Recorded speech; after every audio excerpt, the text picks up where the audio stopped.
রহস্যময় পারিবারিক অ্যাডভেঞ্চার গল্প। মূল ভূমিকা। বাগানে চারা গাছ লাগাতে গিয়ে ছেলে এমন কথা বলল যে আমার হাত থেকে মাটি ঝরে পড়ল আর চোখে জল এল। উঠানে একটা নতুন গোলাপ গাছের চারা লাগানোর কথা ছিল। সকালে ছেলে মাটি খুঁড়ে গর্ত করে দিয়েছে। আমি চারাটা নিয়ে বসেছি। মাটি দিয়ে গোড়া চাপা দিচ্ছি। ছেলে পাশে বসে পানি আনল। মা, এই চারাটা বড় হতে কতদিন লাগবে? আমি বললাম, বছর খানেক। সে মাটিতে পানি ঢালতে ঢালতে বলল, আমার ভালোবাসাও এভাবেই বেড়েছে তোমার জন্য। আমি অবাক হয়ে তাকালাম। কি বলছিস? তার হাত মাটিতে নোংরা হয়ে গেছে। মা, এই গাছ যেমন শিক ছড়িয়ে বাড়বে, আমার ভালোবাসাও তেমনি তোমার জন্য গভীর হয়েছে। আমি চারাটার দিকে তাকিয়ে রইলাম। এই গাছে যখন ফুল ফুটবে, আমি তোমাকে সেই ফুল দিয়ে প্রপোজ করব। আমার হাত থেকে মাটি পড়ে গেল। কিন্তু আমি আর অপেক্ষা করতে পারছি না। সে উঠে দাঁড়িয়ে আমার সামনে হাঁটু গেড়ে বসল। মা, আমি তোমাকে ভালোবাসি। তুমি আমাকে বিয়ে করবে? মাটির গন্ধ আর সকালের রোদ সব মিলিয়ে মাথা ঘুরছিল। আমরা নতুন জীবন শুরু করি, এই গাছের মতো। আমার চোখে জল এল। এই গল্পটি সম্পূর্ণ শুনলে আপনাদের পানি অটোমেটিক বের হয়ে যাবে। যত দ্রুত সম্ভব হাতের কাছে টিস্যু নিয়ে বসে পড়ুন। বিছানার চাদর যেন নষ্ট না হয় সেটা সম্পূর্ণ খেয়াল রাখার অনুরোধ জানিয়ে গল্পটি এখন শুরু করব। তার আগে সর্বশেষ অনুরোধ, দয়া করে এমন পানি বের করার গল্প নিয়মিত শুনতে আমাদের চ্যানেলটি সকলেই সাবস্ক্রাইব করুন। ধন্যবাদ। হ্যালো বন্ধুরা, আমার নাম রুমানা খান। আমার বয়স ৩৩ বছর। আমার স্বামীর নাম তানভীর খান, বয়স ৩৬ বছর। আমাদের ২ সন্তান, রাকিব আর তানিয়া। রাকিব ১৮ বছর বয়সী, কলেজে পড়ে। তানিয়া ১০ বছর বয়সী, স্কুলে যায়।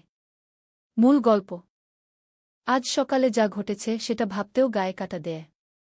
রাকিব আমাকে বাগানে ডেকে নিয়ে গিয়েছিল একটা গোলাপের চারা লাগাতে। ও বলেছিল, মা, তুমি এই চারাটা লাগিয়ে দাও। আমি বুঝতে পারিনি কেন হঠাৎ এত আগ্রহ। বাগান করা তো আমার শখ, কিন্তু রাকিব সাধারণত এসব কাজে আগ্রহী নয়। আমি চারাটা নিয়ে বসলাম। মাটি খুঁড়ে গর্ত তৈরি করে দিয়েছিল রাকিব। আমি চারার শিকগুলো যত্ন করে গর্তে বসিয়ে মাটি দিয়ে চাপা দিতে শুরু করলাম। রাকিব পাশে বসে পানি নিয়ে এল। তার আচরণে কেমন একটা গম্ভীরতা ছিল। মা, এই চারাটা বড় হতে কতদিন লাগবে? রাকিব জিজ্ঞেস করল। বছর খানেক লাগবে ভালো গাছ হতে, আমি বললাম। রাকিব চুপচাপ পানি ঢালতে শুরু করল। তারপর হঠাৎ বলল, মা, আমার ভালোবাসাও এভাবেই বেড়েছে তোমার জন্য। আমি চমকে তাকালাম। কি বলছিস তুই? রাকিবের হাত মাটিতে নোংরা হয়ে গিয়েছিল। সে বলল, মা, এই গাছ যেমন শিক ছড়িয়ে বাড়বে, আমার ভালোবাসাও তেমনি তোমার জন্য গভীর হয়েছে। আমি কিছুটা অস্বস্তি বোধ করলাম। রাকিব, তুই কি বলছিস? এই গাছে যখন ফুল ফুটবে, আমি তোমাকে সেই ফুল দিয়ে প্রপোজ করব। রাকিব বলল। আমার হাত থেকে মাটি পড়ে গেল। প্রপোজ? কি বলছিস তুই? কিন্তু আমি আর অপেক্ষা করতে পারছি না। রাকিব উঠে দাঁড়িয়ে আমার সামনে হাঁটু গেড়ে বসল। মা, আমি তোমাকে ভালোবাসি। তুমি আমাকে বিয়ে করবে? আমার মাথা ঘুরতে লাগল। সকালের রোদ আর মাটির গন্ধ সব মিলিয়ে যেন একটা স্বপ্নের মতো লাগছিল। আমরা নতুন জীবন শুরু করি, এই গাছের মতো। রাকিব বলল। আমার চোখে জল এসে গেল। কিন্তু সেটা খুশির জল ছিল না। আমি বুঝতে পারলাম যে আমার ছেলের মধ্যে কিছু একটা সমস্যা হয়েছে। রাকিব, তুই ঠিক আছিস? কি হয়েছে তোর? আমি তার কপালে হাত রাখলাম। রাকিব হঠাৎ হাসতে শুরু করল। মা, আমি কি করছি? আমার মাথাটা কেমন জানি ঘোলাটে হয়ে গিয়েছিল। আমি স্বস্তির নিঃশ্বাস ফেললাম। কিন্তু তখনও বুঝতে পারিনি যে এটা একটা বড় রহস্যের সূচনা মাত্র। মা, আমার মনে নেই আমি কি বলেছিলাম। হঠাৎ মনে হচ্ছিল যেন অন্য কেউ আমার শরীরে ঢুকে গিয়েছিল। রাকিব বলল। আমি চিন্তিত হয়ে পড়লাম। তুই ভালো আছিস তো? হ্যাঁ মা, এখন ভালো আছি। কিন্তু আমার মনে হচ্ছে কেউ যেন আমাকে দিয়ে ওই কথাগুলো বলিয়েছে। আমি রাকিবকে ঘরে নিয়ে এলাম। তাকে বিশ্রাম নিতে বললাম। কিন্তু আমার মনে অশান্তি হতে লাগল। এমন কিছু কেন হল? দুপুরে তানভীর অফিস থেকে ফিরে এল। আমি তাকে পুরো ঘটনাটা বললাম। তানভীর প্রথমে বিশ্বাস করতে পারল না। রুমানা, তুমি নিশ্চয়ই ভুল বুঝেছ। রাকিব এমন কথা বলতে পারে না। তানভীর বলল। আমি নিজের কানে শুনেছি। রাকিব বলেছে যে সে আমাকে বিয়ে করবে। আমি বললাম। তানভীর রাকিবের কাছে গিয়ে কথা বলল। রাকিব বলল যে তার কিছুই মনে নেই। সে শুধু মনে করতে পারছে যে হঠাৎ তার মনে হয়েছিল যেন অন্য কেউ তার শরীরে ঢুকে গেছে। বাবা, আমি কিছুই মনে করতে পারছি না। শুধু মনে আছে যে আমি মাকে বাগানে ডেকে নিয়ে গিয়েছিলাম। তারপর হঠাৎ মনে হলো যেন আমি অন্য কেউ হয়ে গেছি। কি রাকিব বলল। তানভীর চিন্তিত হয়ে পড়ল। আমাদের একজন ডাক্তারের কাছে যেতে হবে। কিন্তু পরদিন আরও অদ্ভুত ঘটনা ঘটল। তানিয়া স্কুল থেকে ফিরে এসে হঠাৎ আমার কাছে এসে বলল, মা, তুমি আমার প্রেমিকা হবে? আমি হতবাক হয়ে গেলাম। 10 বছরের একটা মেয়ে এমন কথা বলছে? তানিয়া, তুই কি বলছিস? আমি জিজ্ঞেস করলাম। তানিয়া হঠাৎ চোখ বড় করে তাকাল। মা, আমি কি বলেছি? আমার মনে নেই গু। আমি বুঝলাম যে আমার পরিবারের সাথে কিছু একটা অস্বাভাবিক ঘটনা ঘটছে। কিন্তু কি? সন্ধ্যায় তানভীর অফিস থেকে ফিরে এসে হঠাৎ আমার হাত ধরে বলল, রুমানা, তুমি আমার সাথে পালিয়ে যাবে? কি বলছো তুমি? আমি অবাক হয়ে জিজ্ঞেস করলাম। তানভীর হঠাৎ চমকে উঠল। আমি কি বলেছি? আমার মনে নেই তো গু। আমি বুঝলাম যে আমার পুরো পরিবারই কোনো এক অদৃশ্য শক্তির নিয়ন্ত্রণে চলে গেছে। কিন্তু কি সেই শক্তি? এবং কেন এমন হচ্ছে? রাতে আমি ঘুমোতে পারলাম না। মনে মনে ভাবতে লাগলাম কি করা যায়। হঠাৎ আমার মনে পড়ল আমাদের পুরনো বাড়ির কথা। আমার শ্বশুর মারা যাওয়ার আগে বলেছিলেন যে ওই বাড়িতে কোনো অশুভ শক্তি আছে। পরদিন সকালে আমি তানভীরকে বললাম, আমাদের পুরনো বাড়িতে যেতে হবে গু। কেন? তানভীর জিজ্ঞেস করল। তোমার বাবা বলেছিলেন যে ওই বাড়িতে কিছু আছে। হয়তো আমাদের এই সমস্যার সাথে সেটার কোনো সম্পর্ক আছে কু। আমি বললাম। আমরা সবাই মিলে পুরনো বাড়িতে গেলাম। বাড়িটা প্রায় 5 বছর ধরে খালি পড়ে আছে। ভিতরে ধুলোবালি আর জাল। আমরা বাড়িতে ঢুকে খোঁজাখুঁজি শুরু করলাম। হঠাৎ তানিয়া চিৎকার করে উঠল। মা, এখানে একটা গর্ত আছে কি? আমরা দেখলাম যে ঘরের এক কোণায় মেঝেতে একটা গর্ত আছে। গর্তটা বেশ গভীর। তানভীর টর্চ জ্বালিয়ে গর্তের ভিতরে তাকাল। এখানে কিছু আছে কি? আমরা গর্ত থেকে একটা পুরনো কাঠের বাক্স তুললাম। বাক্সটা খুলে দেখলাম যে ভিতরে কিছু পুরনো কাগজপত্র আর একটা ছোট মূর্তি আছে। মূর্তিটা দেখতে অদ্ভুত লাগছিল। কালো পাথরের তৈরি, আর তার উপর কিছু অদ্ভুত চিহ্ন খোদাই করা। তানভীর কাগজগুলো পড়তে শুরু করল। এগুলো তোমার শ্বশুরের হাতের লেখা গু। আমি কাগজগুলো নিয়ে পড়লাম। সেখানে লেখা ছিল, এই মূর্তিটা আমার দাদার আমলে পাওয়া গিয়েছিল। এটা একটা প্রাচীন তন্ত্রমন্ত্রের বস্তু। এই মূর্তির প্রভাবে পরিবারের সদস্যরা অদ্ভুত আচরণ করতে শুরু করে। তারা একে অপরের প্রতি অস্বাভাবিক আকর্ষণ অনুভব করে। আমি এটাকে এখানে লুকিয়ে রেখেছি যাতে আমার পরিবারের কেউ আর এর প্রভাবে না পড়ে গু। আমি বুঝলাম যে এই মূর্তিটাই আমাদের সমস্যার কারণ। কিন্তু কিভাবে? আমরা তো এটা কখনো দেখিনি। তানভীর আরও পড়ল। এখানে লেখা আছে যে এই মূর্তির প্রভাব মাটির নিচে দিয়েও ছড়ায়। যারা এই বাড়ির আশেপাশে থাকে তারাও এর প্রভাবে পড়তে পারে কি। আমি চমকে উঠলাম। আমাদের নতুন বাড়ি এই পুরনো বাড়ির খুব কাছেই। হয়তো মাটির নিচে দিয়ে এই মূর্তির প্রভাব আমাদের বাড়িতেও পৌঁছেছে। তাহলে আমাদের কি করতে হবে? আমি জিজ্ঞেস করলাম। তানভীর আরও কাগজ পড়ল। এখানে লেখা আছে যে এই মূর্তিকে একটা পবিত্র স্থানে নিয়ে গিয়ে জ্বালিয়ে দিতে হবে। তাহলে এর প্রভাব শেষ হয়ে যাবে গু। আমরা সিদ্ধান্ত নিলাম যে কাল সকালেই এই মূর্তিটাকে নিয়ে আমাদের এলাকার মসজিদে যাব।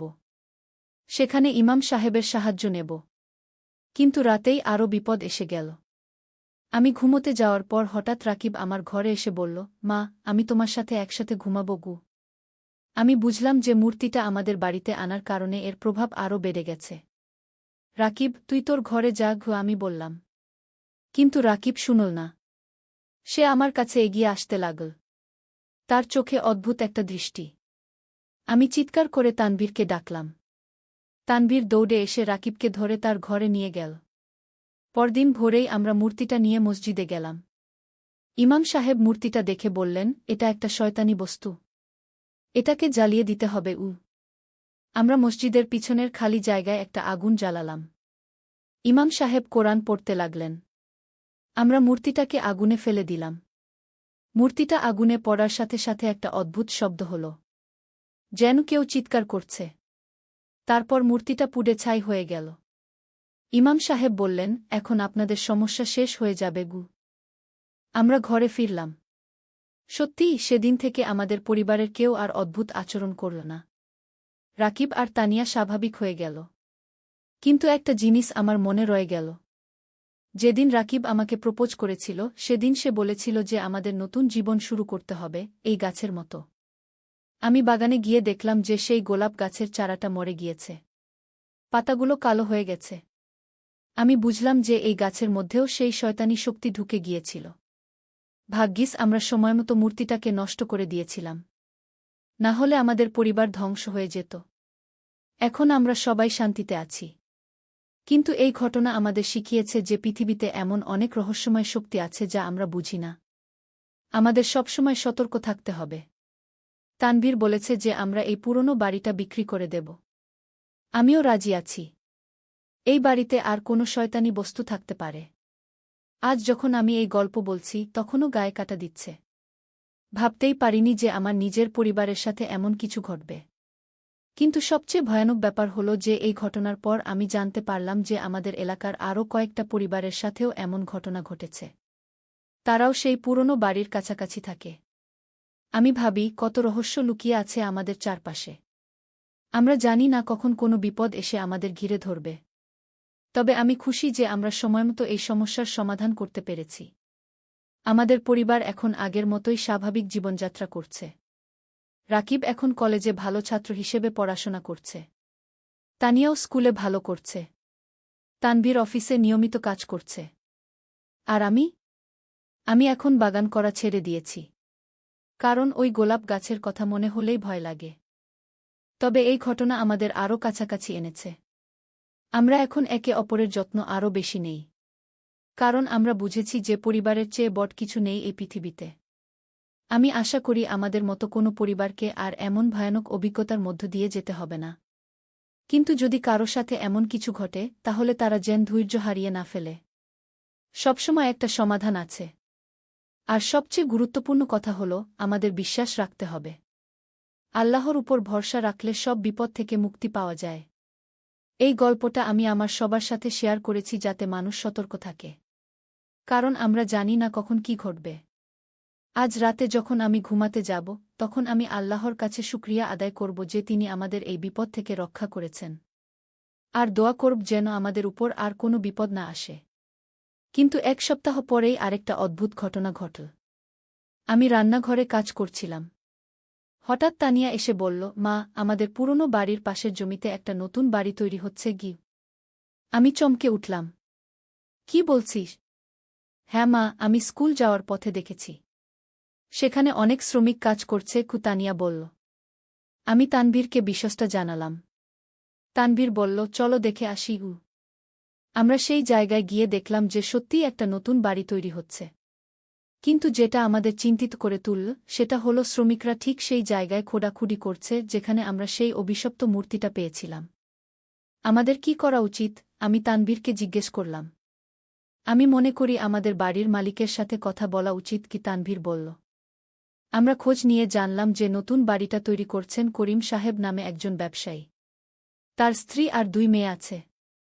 আমি তানভীরকে বললাম আমাদের তাদের সাবধান করে দেওয়া উচিত কি? কিন্তু তানভীর বলল, তারা বিশ্বাস করবে? আমরা যদি বলি যে ওই জমিতে ভূত আছে তারা পাগল ভাববে। আমি ভাবলাম তানভীর ঠিকই বলেছে। কিন্তু আমার মন বলছিল যে আমাদের কিছু একটা করতে হবে। পরদিন আমি একা করিম সাহেবের বাড়িতে গেলাম। করিম সাহেবের স্ত্রী নাসরিন আপা দরজা খুললেন। আসসালামু আলাইকুম। আমি রুমানা খান। আপনাদের পাশেই থাকি। আমি পরিচয় দিলাম। ওয়ালাইকুমুসসালাম। আসুন ভিতরে, নাসরিন আপা বললেন। আমি ভিতরে গিয়ে বসলাম। কিভাবে বিষয়টা বলব ভেবে পাচ্ছিলাম না। আপনারা নতুন বাড়ি তৈরি করছেন? আমি জিজ্ঞেস করলাম। হ্যাঁ, আগামী মাসেই উঠে যাব, নাসরিন আপা খুশি হয়ে বললেন। আমি একটা গভীর নিঃশ্বাস নিয়ে বললাম, আপা, আমার কিছু কথা আছে। আপনি বিশ্বাস নাও করতে পারেন, কিন্তু শুনবেন? নাসরিন আপা আগ্রহী হয়ে বললেন, বলুন। আমি পুরো ঘটনা বললাম। সেই মূর্তির কথা, আমাদের পরিবারে যা ঘটেছিল সব। নাসরিন আপা শুনে বললেন, এটা তো খুবই ভয়ানক। কিন্তু আমরা তো অনেক টাকা খরচ করে ফেলেছি। আপা, আমি বলছি না যে বাড়ি তৈরি বন্ধ করে দিন। কিন্তু সতর্ক থাকবেন। যদি কোনো অদ্ভুত জিনিস পান তাহলে সাথে সাথে কোনো আলেমের কাছে নিয়ে যাবেন আমি বললাম। নাসরিন আপা রাজি হলেন। তিনি বললেন যে তারা সাবধানে থাকবেন। কিন্তু 3 দিন পরই নাসরিন আপা আমার বাড়িতে এসে কাঁদতে কাঁদতে বললেন, রুমানা, আপনি যা বলেছিলেন তা সত্যি গু। আমি ভয়ে জিজ্ঞেস করলাম, কি হয়েছে? গতকাল রাতে আমার স্বামী হঠাৎ আমার বড় মেয়ের কাছে গিয়ে বলেছে যে সে তাকে ভালোবাসে। আমার মেয়ের বয়স মাত্র 16 বছর। নাসরিন আপা কাঁদতে কাঁদতে বললেন। আমি বুঝলাম যে আবার সেই একই সমস্যা শুরু হয়েছে। আপা, ওরা খোঁড়াখুড়ি করার সময় কিছু পেয়েছিল? হ্যাঁ, একটা পুরনো বাক্স পেয়েছিল। ভিতরে একটা ধাতুর পাত আর কিছু পুরনো মুদ্রা ছিল। আমার স্বামী সেগুলো ঘরে নিয়ে এসেছে নাসরিন আপা বললেন। আমি বুঝলাম যে সেই অভিশপ্ত জায়গা আরও কিছু জিনিস লুকানো ছিল। আপা, ওই জিনিসগুলো কোথায় রেখেছেন? ঘরের আলমারিতে নাসরিন আপা বললেন। আমাদের এখনই সেগুলো নিয়ে মসজিদে যেতে হবে। আর দেরি করলে আরও বড় বিপদ হবে আমি বললাম। আমরা দুজনে করিম সাহেবের বাড়িতে গেলাম। করিম সাহেব অফিসে গেছেন। ঘরে শুধু তার 2 মেয়ে আছে। নাসরিন আপা আলমারি খুলে সেই জিনিসগুলো বের করলেন। ধাতুর পাতটা দেখতে অদ্ভুত। তার উপর আরবি কিছু লেখা আছে, কিন্তু সেগুলো কোরআনের আয়াত নয়। বরং দেখতে কালো জাদুর মন্ত্রের মতো লাগছে। পুরনো মুদ্রাগুলো অদ্ভুত। সেগুলোর উপর কিছু প্রতীক খোদাই করা। আপা, আমাদের এখনই ইমাম সাহেবের কাছে যেতে হবে আমি বললাম। আমরা দ্রুত মসজিদে গেলাম। ইমাম সাহেব জিনিসগুলো দেখে খুবই চিন্তিত হয়ে পড়লেন। এগুলো খুবই বিপজ্জনক। এগুলো শয়তানি তন্ত্রমন্ত্রের জিনিস। এগুলোকে এখনই নষ্ট করতে হবে ইমাম সাহেব বললেন। আমরা আগের মতোই আগুন জ্বালিয়ে জিনিসগুলো পুড়িয়ে দিলাম।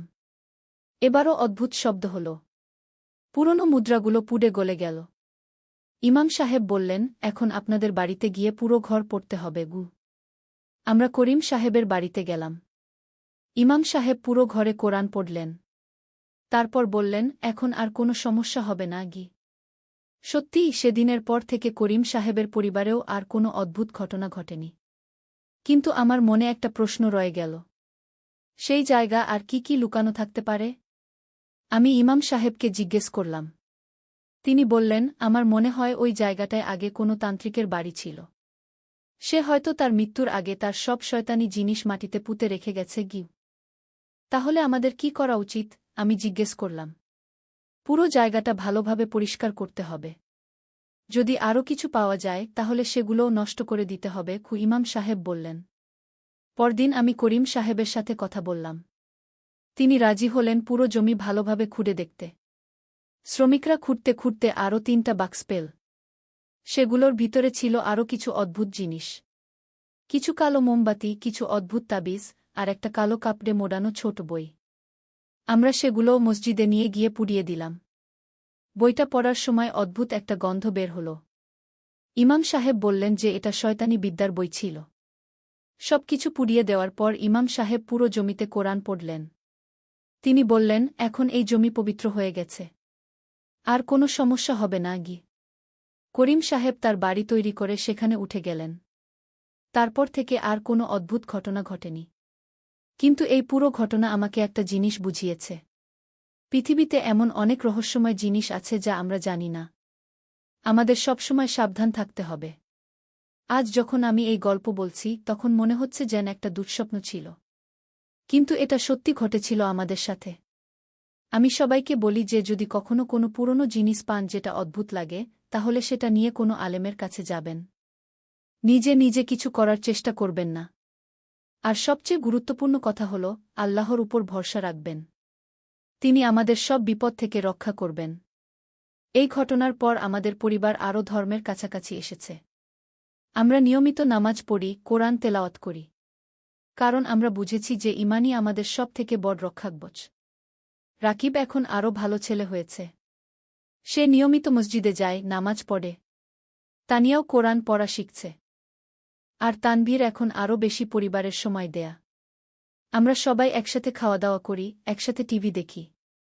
এই ভয়ানক অভিজ্ঞতা আমাদের কাছে নিয়ে এনেছে। আমরা বুঝেছি যে পরিবারই সবচেয়ে বড় সম্পদ। আমি আশা করি যে আমার এই গল্প শুনে মানুষ সতর্ক হবে। যদি কেউ এমন কোনো সমস্যার সম্মুখীন হন তাহলে ধৈর্য হারাবেন না। আল্লাহর উপর ভরসা রেখে সমাধান খুঁজবেন। আর সবশেষে একটা কথা বলতে চাই। এই ঘটনা যখন ঘটেছিল তখন আমি খুবই ভয় পেয়েছিলাম। মনে হয়েছিল আমার পরিবার ভেঙে যাবে। কিন্তু আল্লাহ আমাদের রক্ষা করেছেন। এখন আমি প্রতিদিন সকালে ঘুম থেকে উঠে আল্লাহর কাছে শুকরিয়া আদায় করি। কারণ তিনি আমাদের এত বড় বিপদ থেকে বাঁচিয়েছেন। আমার এই গল্পটা যারা শুনলেন তারা নিশ্চয়ই বুঝতে পেরেছেন যে জীবনে অনেক রহস্য আছে। কিন্তু ঈমান থাকলে সব বিপদ থেকে মুক্তি পাওয়া যায়। আজ রাতে আমি ঘুমাতে যাওয়ার আগে আয়াতুল কুরসি পড়ব। কারণ এটা আমাদের সব খারাপ থেকে রক্ষা করে। আল্লাহ সবাইকে হেফাজত করুন। আমিন। সত্যের আলো। একটি ইসলামিক গল্প। প্রথম অধ্যায়, শুরুর কথা। মক্কার পবিত্র ভূমিতে, যেখানে কাবা শরীফের মহিমা ছড়িয়ে আছে চারদিকে, সেখানেই বাস করত এক যুবক নাম আব্দুল রহমান। তার বয়স মাত্র ২৫ বছর, কিন্তু জীবনের তিক্ত অভিজ্ঞতা তাকে করে তুলেছিল একজন পরিণত মানুষ। তার পিতা ছিলেন একজন সফল ব্যবসায়ী, কিন্তু হঠাৎ একদিন এক দুর্ঘটনায় তার মৃত্যু হয়। সেই থেকে আব্দুল রহমানের উপর পড়েছিল পরিবারের সমস্ত দায়িত্ব। আব্দুল রহমানের মা, আয়েশা বেগম, ছিলেন একজন ধার্মিক ও আদর্শ মুসলিম নারী। ৫ ওয়াক্ত নামাজ, কুরআন তিলাওয়াত আর দানখরাতে তার দিন কাটত। ছোট বোন ফাতেমা, মাত্র ১৫ বছর বয়স, স্বপ্ন দেখত একদিন হাফেজা হওয়ার। পরিবারের এই শান্তিময় পরিবেশেই বেড়ে উঠেছিল আব্দুল রহমান। কিন্তু পিতার মৃত্যুর পর আব্দুল রহমানের জীবনে নেমে এল ঘোর অন্ধকার। ব্যবসায়িক ক্ষতি, ঋণের বোঝা আর পরিবারের ভরণপোষণের দায়িত্ব তাকে দিশেহারা করে তুলল। একদিকে মায়ের চিকিৎসার খরচ, অন্যদিকে ছোট বোনের লেখাপড়ার খরচ। সব মিলিয়ে তার উপর চাপ এসেছিল পাহাড়সম। এই কঠিন সময়ে আব্দুল রহমান ধীরে ধীরে দূরে সরে যেতে লাগল ইবাদতবন্দেগী থেকে। নামাজ কাজা হতে লাগল, কুরআন খোলা হতো না সপ্তাহের পর সপ্তাহ।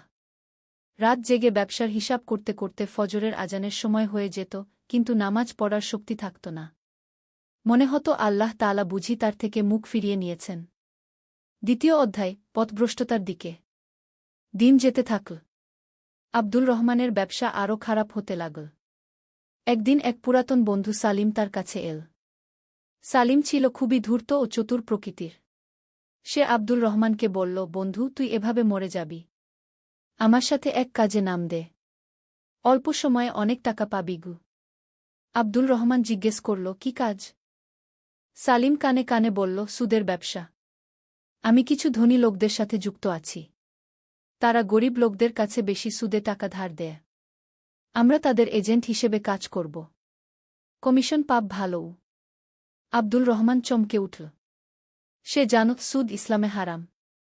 কিন্তু পরিস্থিতির চাপে তার বিবেক দুর্বল হয়ে পড়েছিল। সে বলল, কিন্তু এটা তো সুদ। ইসলামে এটা নিষেধ। সালিম হেসে বলল, আরে বন্ধু, এখন আর সেসব পুরাতন কথা চলে না। যুগের সাথে তাল মিলিয়ে চলতে হবে।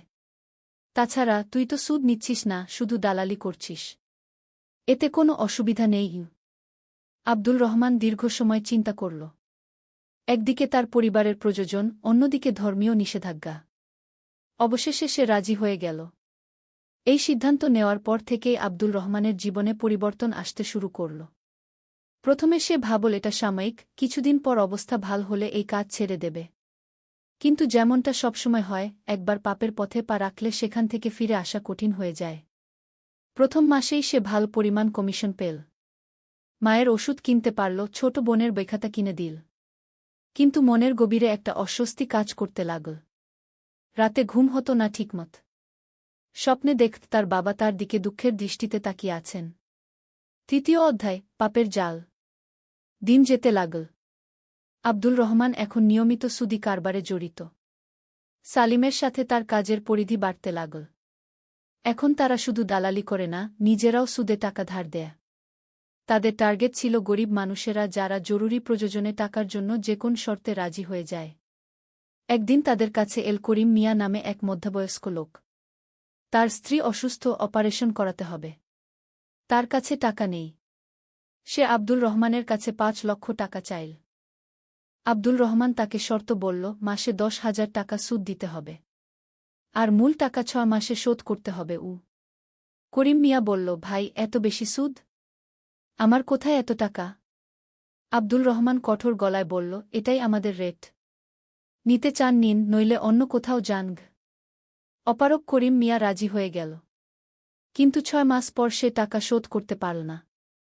তার স্ত্রীর চিকিৎসাতেই সব টাকা শেষ হয়ে গিয়েছিল। আব্দুল রহমান ও সালিম তখন তাকে চাপ দিতে শুরু করল। টাকা নেই মানে কি? সালিম চিৎকার করে বলল। তোমার বাড়ি আছে না? সেটা বিক্রি করে টাকা দাও। করিম মিয়া কেঁদে বলল, ভাই, ওটাই আমাদের একমাত্র আশ্রয়। ওটা বিক্রি করলে আমরা রাস্তায় চলে যাব। কিন্তু আব্দুল রহমান ও সালিমের হৃদয়ে তখন কোনো দয়া ছিল না। অর্থের লোভ তাদের অন্ধ করে দিয়েছিল। তারা করিম মিয়াকে বাড়ি বিক্রি করতে বাধ্য করল। এই ঘটনার পর আব্দুল রহমানের মনে প্রথমবারের মতো গুরুতর সংশয় জাগল। রাতে বিছানায় শুয়ে সে ভাবতে লাগল, আমি কি করে এত নিষ্ঠুর হয়ে গেলাম?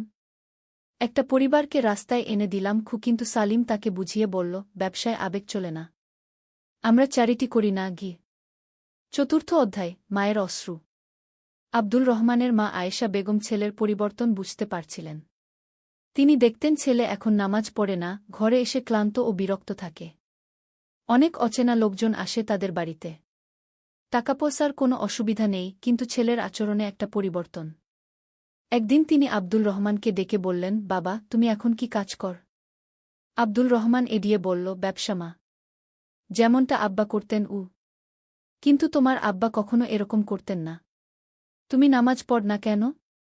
আব্দুল রহমান বিরক্তি প্রকাশ করে বলল, মা, এখন আমার অনেক কাজ। নামাজের জন্য সময় পাই না গে।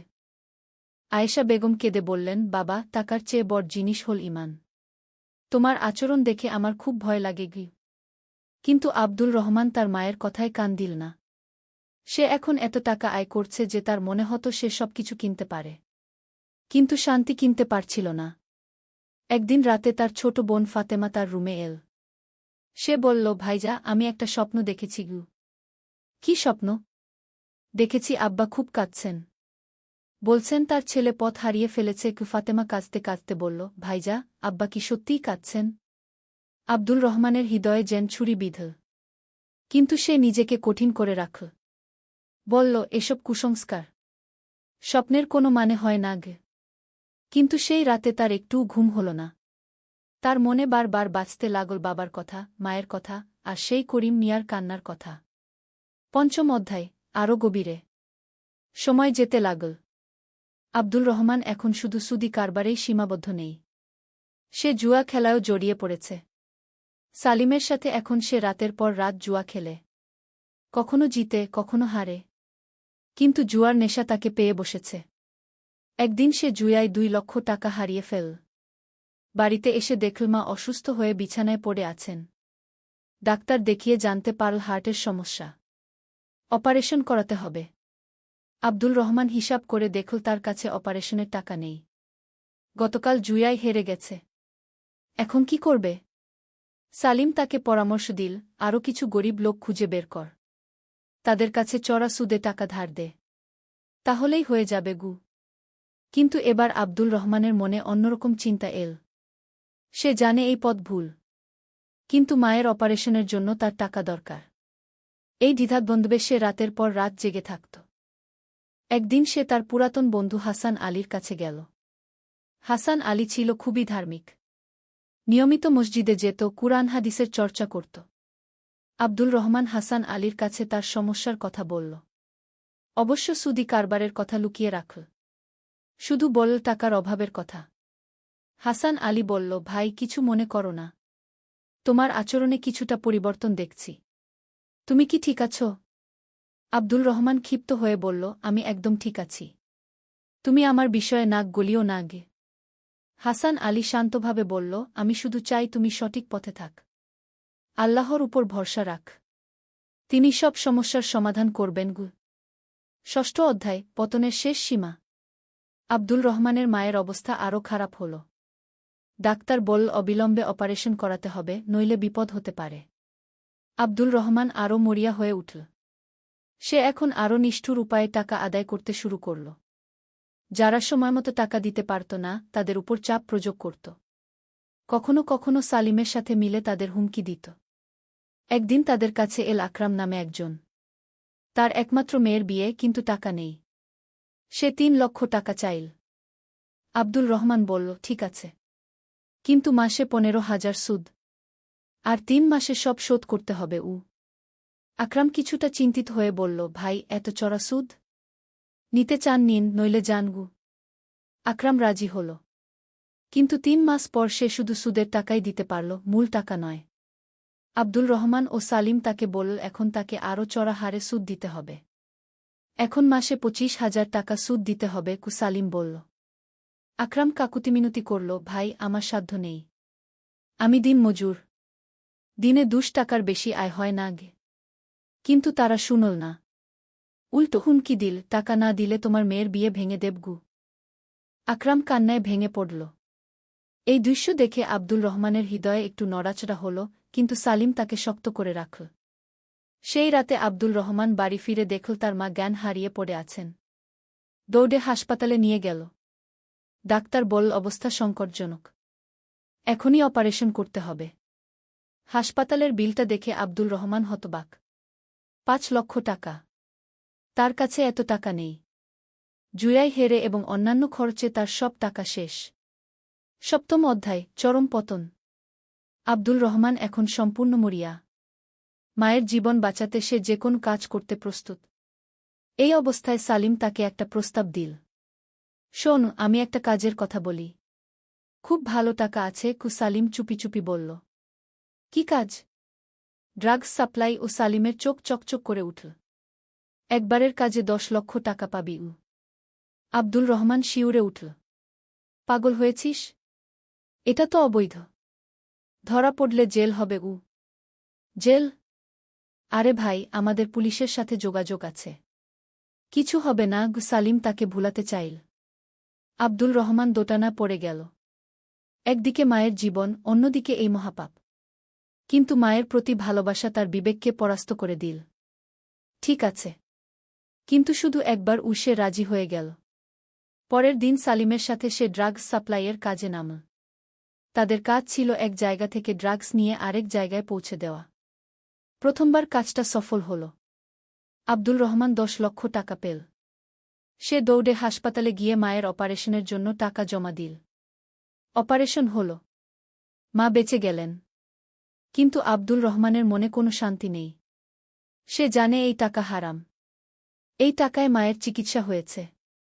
একদিন মা জ্ঞান ফিরে পেয়ে তাকে জিজ্ঞেস করলেন, বাবা, এত টাকা কোথা থেকে এনেছিস? আব্দুল রহমান মিথ্যা বলল, ব্যবসা থেকে, মা গি। কিন্তু আয়েশা বেগম কিছু একটা বুঝতে পারলেন। তিনি বললেন, বাবা, হারাম টাকায় শরীর ভালো হয় না। আমি চাই না তুমি আমার জন্য কোনো পাপ করগু। আব্দুল রহমানের বুক ফেটে কান্না আসতে চাইল। কিন্তু সে নিজেকে সামলে রাখল। 8ম অধ্যায়, আরও গভীর অন্ধকার। সফল হওয়ার পর আব্দুল রহমান আরও আত্মবিশ্বাসী হয়ে উঠল। এখন সে নিয়মিত ড্রাগস সাপ্লাইয়ের কাজ করতে শুরু করল। সালিমের সাথে তাদের এক বড় নেটওয়ার্ক গড়ে উঠল। অর্থের প্রবাহ এখন অবিরাম। আব্দুল রহমানের জীবনযাত্রার মান বেড়ে গেল। গাড়ি কিনল, বাড়ি সাজাল, দামি কাপড় কিনল।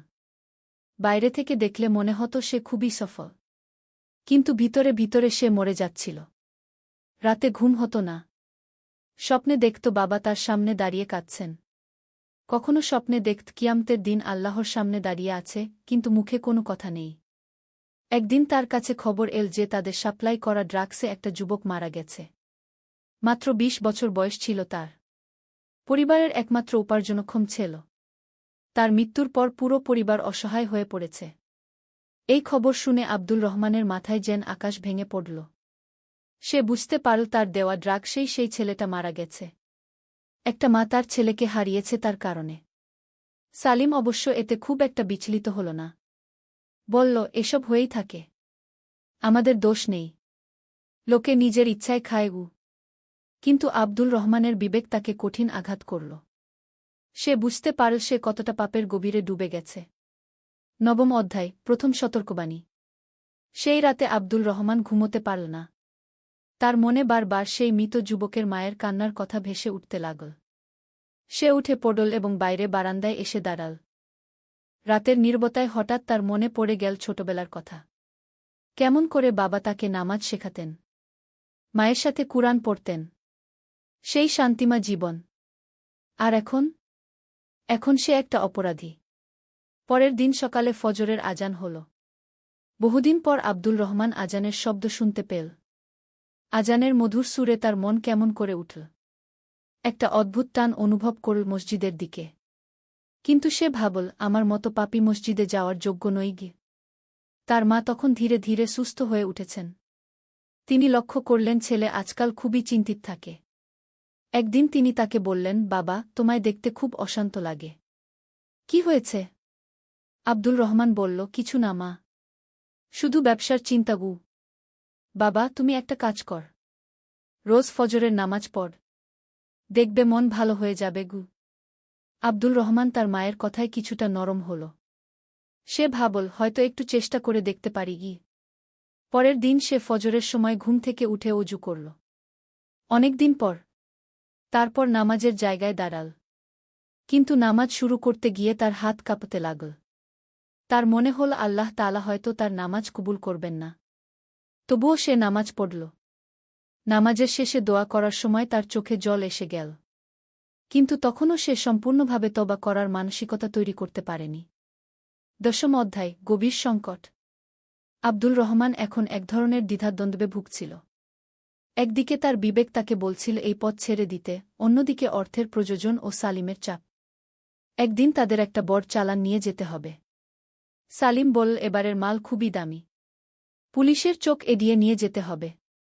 এবার যদি ধরা পড়ি? আব্দুল রহমান জিজ্ঞেস করল। ধরা পড়বি না, আমার সব ব্যবস্থা আছে, সালিম আত্মবিশ্বাসের সাথে বলল। কিন্তু সেদিন সবকিছু ভুল হয়ে গেল। তাদের তথ্য অনুযায়ী পুলিশের চেকপোস্ট এক জায়গায় থাকার কথা, কিন্তু হঠাৎ অন্য জায়গায় পুলিশ এসে গেল। তারা ধরা পড়ে গেল। আব্দুল রহমানকে গ্রেফতার করা হল। পুলিশ স্টেশনে নিয়ে যাওয়া হল। সেখানে সে বুঝতে পারল সালিমের সব কথা মিথ্যা ছিল। পুলিশের সাথে কোনো যোগাযোগ নেই।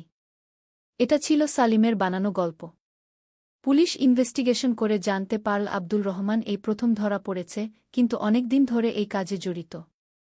তার বিরুদ্ধে অভিযোগ উঠল ড্রাগস সাপ্লাই, অবৈধ সুদি কারবার ও অন্যান্য অপরাধের। জেলে যাওয়ার সময় আব্দুল রহমানের মনে পড়ল তার মা, ছোট বোন। তারা এই খবর পেলে কি অবস্থা হবে? একাদশ অধ্যায়, জেলের অন্ধকারে। জেলখানার ছোট্ট কক্ষে বসে আব্দুল রহমান তার জীবনের ভুলগুলো নিয়ে চিন্তা করতে লাগল। এখানে এসে তার প্রথমবারের মতো সময় পেল নিজের কাছে ফিরে আসার। জেলে তার সাথে ছিল আরও অনেক কয়েদি। তাদের মধ্যে একজন ছিল হাজী সাহেব। হাজী সাহেব একটা রাজনৈতিক মামলায় জেলে এসেছিলেন। তিনি খুবই ধার্মিক ও জ্ঞানী মানুষ ছিলেন। হাজী সাহেব আব্দুল রহমানের দিকে একদিন বললেন, বাবা, তুমি খুব কষ্ট পাচ্ছ মনে হয় গিয়ে। আব্দুল রহমান প্রথমে কিছু বলতে চাইল না। কিন্তু হাজী সাহেবের আন্তরিকতা দেখে সে খুলে বলল তার সব কথা। কিভাবে সে পাপের পথে হেঁটেছে, কিভাবে একটার পর একটা অন্যায় করেছে। হাজী সাহেব মনোযোগ দিয়ে শুনলেন। তারপর বললেন, বাবা, আল্লাহ তাআলার রহমত অসীম। কোনো পাপী এত বড় নয় যে তওবা করলে মাফ হবে না গি। কিন্তু হাজী সাহেব, আমি তো অনেক বড় পাপ করেছি। একটা ছেলে মারা গেছে আমার দেওয়া ড্রাগসে। আমি কত পরিবার ধ্বংস করেছি। আল্লাহ তাআলা বলেছেন, বল, হে আমার বান্দারা, যারা নিজেদের উপর জুলুম করেছ, তোমরা আল্লাহর রহমত থেকে নিরাশ হজো না। নিশ্চয় আল্লাহ সব পাপ ক্ষমা করে দেন। কুরআনের এই আয়াত তোমার জন্য গু। আব্দুল রহমানের চোখে জল এসে গেল। হাজী সাহেব আরও বললেন, কিন্তু তওবা হতে হবে সত্যিকারের মন থেকে। আর আগামীতে আর কখনো এই পাপ করবে না, এই প্রতিজ্ঞা করতে হবে গু। সেই রাতে আব্দুল রহমান অনেক দিন পর সত্যিকারের নামাজ পড়ল। তার মন থেকে কান্নায় ভেঙে পড়ল। আল্লাহর কাছে ক্ষমা চাইল। দ্বাদশ অধ্যায়, তওবার শুরু। পরের দিন থেকে আব্দুল রহমান নিয়মিত 5 ওয়াক্ত নামাজ পড়তে শুরু করল। হাজী সাহেবের কাছে কুরআন শিখতে লাগল। জেলের মধ্যেই সে ইসলাম সম্পর্কে নতুন করে জানতে শুরু করল। হাজী সাহেব তাকে বিভিন্ন হাদিস ও কুরআনের আয়াত শোনাতেন। একদিন তিনি বললেন, আল্লাহ তাআলা বলেছেন, তওবাকারী পাপীর মতো সেই ব্যক্তি যার কোনো পাপই নেই গু। আব্দুল রহমান জিজ্ঞেস করল, কিন্তু আমি যে ক্ষতি করেছি সেগুলোর কি হবে? সেগুলোর জন্য তোমাকে ক্ষতিগ্রস্তদের কাছে ক্ষমা চাইতে হবে। যাদের সাথে অন্যায় করেছ তাদের ক্ষতিপূরণ দিতে হবে। এটাও তওবার অংশও। আব্দুল রহমান সিদ্ধান্ত নিল, জেল থেকে বের হলে সে যাদের সাথে অন্যায় করেছে তাদের সবার কাছে গিয়ে ক্ষমা চাইবে। যতদূর সম্ভব তাদের ক্ষতিপূরণ দেবে। জেলে থাকাকালীন সে একটা চিঠি লিখল তার মা ও বোনের কাছে। চিঠিতে সে লিখল, প্রিয় মা, আমি জানি আমার এই অবস্থায় তোমার খুব কষ্ট হচ্ছে। আমি তোমার কাছে ক্ষমা চাই। আমি ভুল পথে হেঁটেছি। কিন্তু এখন আমি বুঝতে পেরেছি, আল্লাহর রহমতে আমি পরিবর্তন হয়েছি। জেল থেকে বের হলে আমি নতুন মানুষ হয়ে তোমাদের কাছে ফিরব। আমার জন্য দোয়া করো মা গু। এই চিঠি পাওয়ার পর তার মা ও বোন কেঁদে ভেসে গেল। কিন্তু তাদের মনে একটা আশার আলো জ্বলে উঠল। ১৩ অধ্যায় জেলে সংস্কার। জেলে থাকাকালীন আব্দুল রহমান শুধু নিজে পরিবর্তন হয়নি, অন্যদেরও পরিবর্তনে সাহায্য করেছে।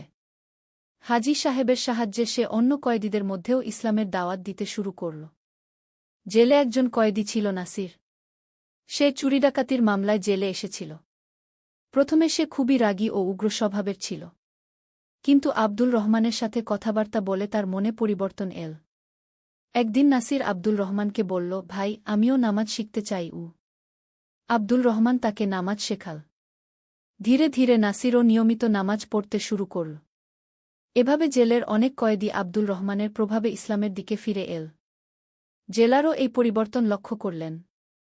তিনি দেখলেন যেসব কয়েদি আব্দুল রহমানের সাথে থাকে তারা অনেক শান্ত ও ভদ্র হয়ে গেছে। হাজী সাহেব আব্দুল রহমানকে বললেন, দেখ বাবা, আল্লাহ তাআলা তোমাকে দিয়ে কত ভালো কাজ করাচ্ছেন।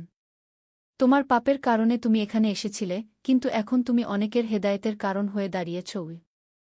আব্দুল রহমান বুঝতে পারল যে আল্লাহ তাআলা তাকে এই কঠিন পরিস্থিতিতে রেখে আসলে তাকে পরিশুদ্ধ করছেন। জেল তার জন্য শাস্তি নয়, বরং পরিশুদ্ধির স্থান। ১৪ অধ্যায় মুক্তির দিন। ১.৫ বছর পর আব্দুল রহমানের জামিন হল। ভালো আচরণের জন্য তার শাস্তি কমিয়ে দেওয়া হয়েছিল। জেল থেকে বের হওয়ার দিন তার মা ও বোন তাকে নিতে এল। মা তাকে দেখে চোখের জলে বুক ভাসাল। কিন্তু এবারের কান্না ছিল আনন্দের। তিনি দেখতে পেলেন ছেলের চেহারায় এক অন্যরকম নূর, চোখে মুখে শান্তি। যে ছেলে জেলে যাওয়ার আগে অশান্ত ও বিক্ষুব্ধ ছিল, সে এখন একেবারে পরিবর্তিত। গাড়িতে বাড়ি ফেরার পথে আব্দুল রহমান তার মাকে বলল, মা, আমি তোমার কাছে ক্ষমা চাই। আমি অনেক ভুল করেছি। আয়েশা বেগম বললেন, বাবা, আল্লাহ তোমাকে হেদায়েত দিয়েছেন। এখন নতুন জীবন শুরু কর। বাড়িতে পৌঁছে আব্দুল রহমান প্রথমে অজু করে ২ রাকাত শুকরানার নামাজ পড়ল। তারপর দীর্ঘ সময় দোয়া করল। ছোট বোন ফাতেমা এসে বলল, ভাইজা, তুমি অনেক পরিবর্তন হয়েছ। এখন তোমাকে দেখতে খুব ভাল লাগছে। আব্দুল রহমান বোনকে জড়িয়ে ধরে বলল, ফাতেমা, তোমার ভাই আগের মতো নেই। এখন সে একজন নতুন মানুষ। ৫০ অধ্যায় ক্ষতিপূরণের যাত্রা। জেল থেকে ফিরে আব্দুল রহমান প্রথম কাজ হিসেবে ঠিক করল যাদের সাথে অন্যায় করেছে তাদের খোঁজ করবে। যতদূর সম্ভব তাদের ক্ষতিপূরণ দেবে। প্রথমেই সে খোঁজ নিল সেই করিম মিয়ার, যার বাড়ি বিক্রি করতে বাধ্য করেছিল। খোঁজ নিয়ে জানতে পারল করিম মিয়া এখন একটা ছোট্ট ভাড়া বাড়িতে থাকে। অনেক কষ্টে দিন কাটায়। আব্দুল রহমান তার কাছে গেল। করিম মিয়া তাকে দেখে প্রথমে ভয় পেল। ভাবল হয়তো আবার কোনো দাবি নিয়ে এসেছে। আব্দুল রহমান বলল, চাচা, আমি ক্ষমা চাইতে এসেছি। আপনার সাথে যে অন্যায় করেছি তার জন্য আমি অনুতপ্ত। করিম মিয়া অবাক হয়ে বলল, কি বলছো বাবা? আমি আপনাকে বাড়ি বিক্রি করতে বাধ্য করেছিলাম। এটা ছিল চরম অন্যায়। আল্লাহর কাছে তওবা করেছি। এখন আপনার কাছে ক্ষমা চাই। আব্দুল রহমান করিম মিয়ার পায়ে হাত রাখল। করিম মিয়ার চোখে জল এসে গেল। বলল, বাবা, তুমি ক্ষমা চাইছ? আমি তো ভেবেছিলাম তুমি শুধু টাকার লোভী। চাচা, আমি এখন অন্য মানুষ। আপনার ক্ষতিপূরণ দিতে চাই। আব্দুল রহমান একটা খাম বের করল। এখানে ৫ লক্ষ টাকা আছে। আপনি একটা ছোট বাড়ি কিনতে পারবেন। করিম মিয়া হতবাক। বলল, এত টাকা কোথা থেকে এনেছ? আমার মায়ের গহনা বিক্রি করেছি। উনি খুশি মনে দিয়েছেন যখন জেনেছেন আমি আপনাদের ক্ষতিপূরণ দিতে চাই। করিম মিয়া কাঁদতে কাঁদতে আব্দুল রহমানকে দোয়া করল। বলল, আল্লাহ তোমায় নেক হায়াত দিন। ১৬ অধ্যায় আরও ক্ষতিপূরণ। এরপর আব্দুল রহমান খোঁজ করল আকরাম সাহেবের, যার মেয়ের বিয়ের জন্য টাকা নিয়ে পরে চড়া সুদ দিতে বাধ্য করেছিল। জানতে পারল আকরাম সাহেবের অবস্থা এখনও খারাপ। সুদের টাকা শোধ করতে গিয়ে অনেক কষ্টে আছেন। আব্দুল রহমান তার কাছে গেল।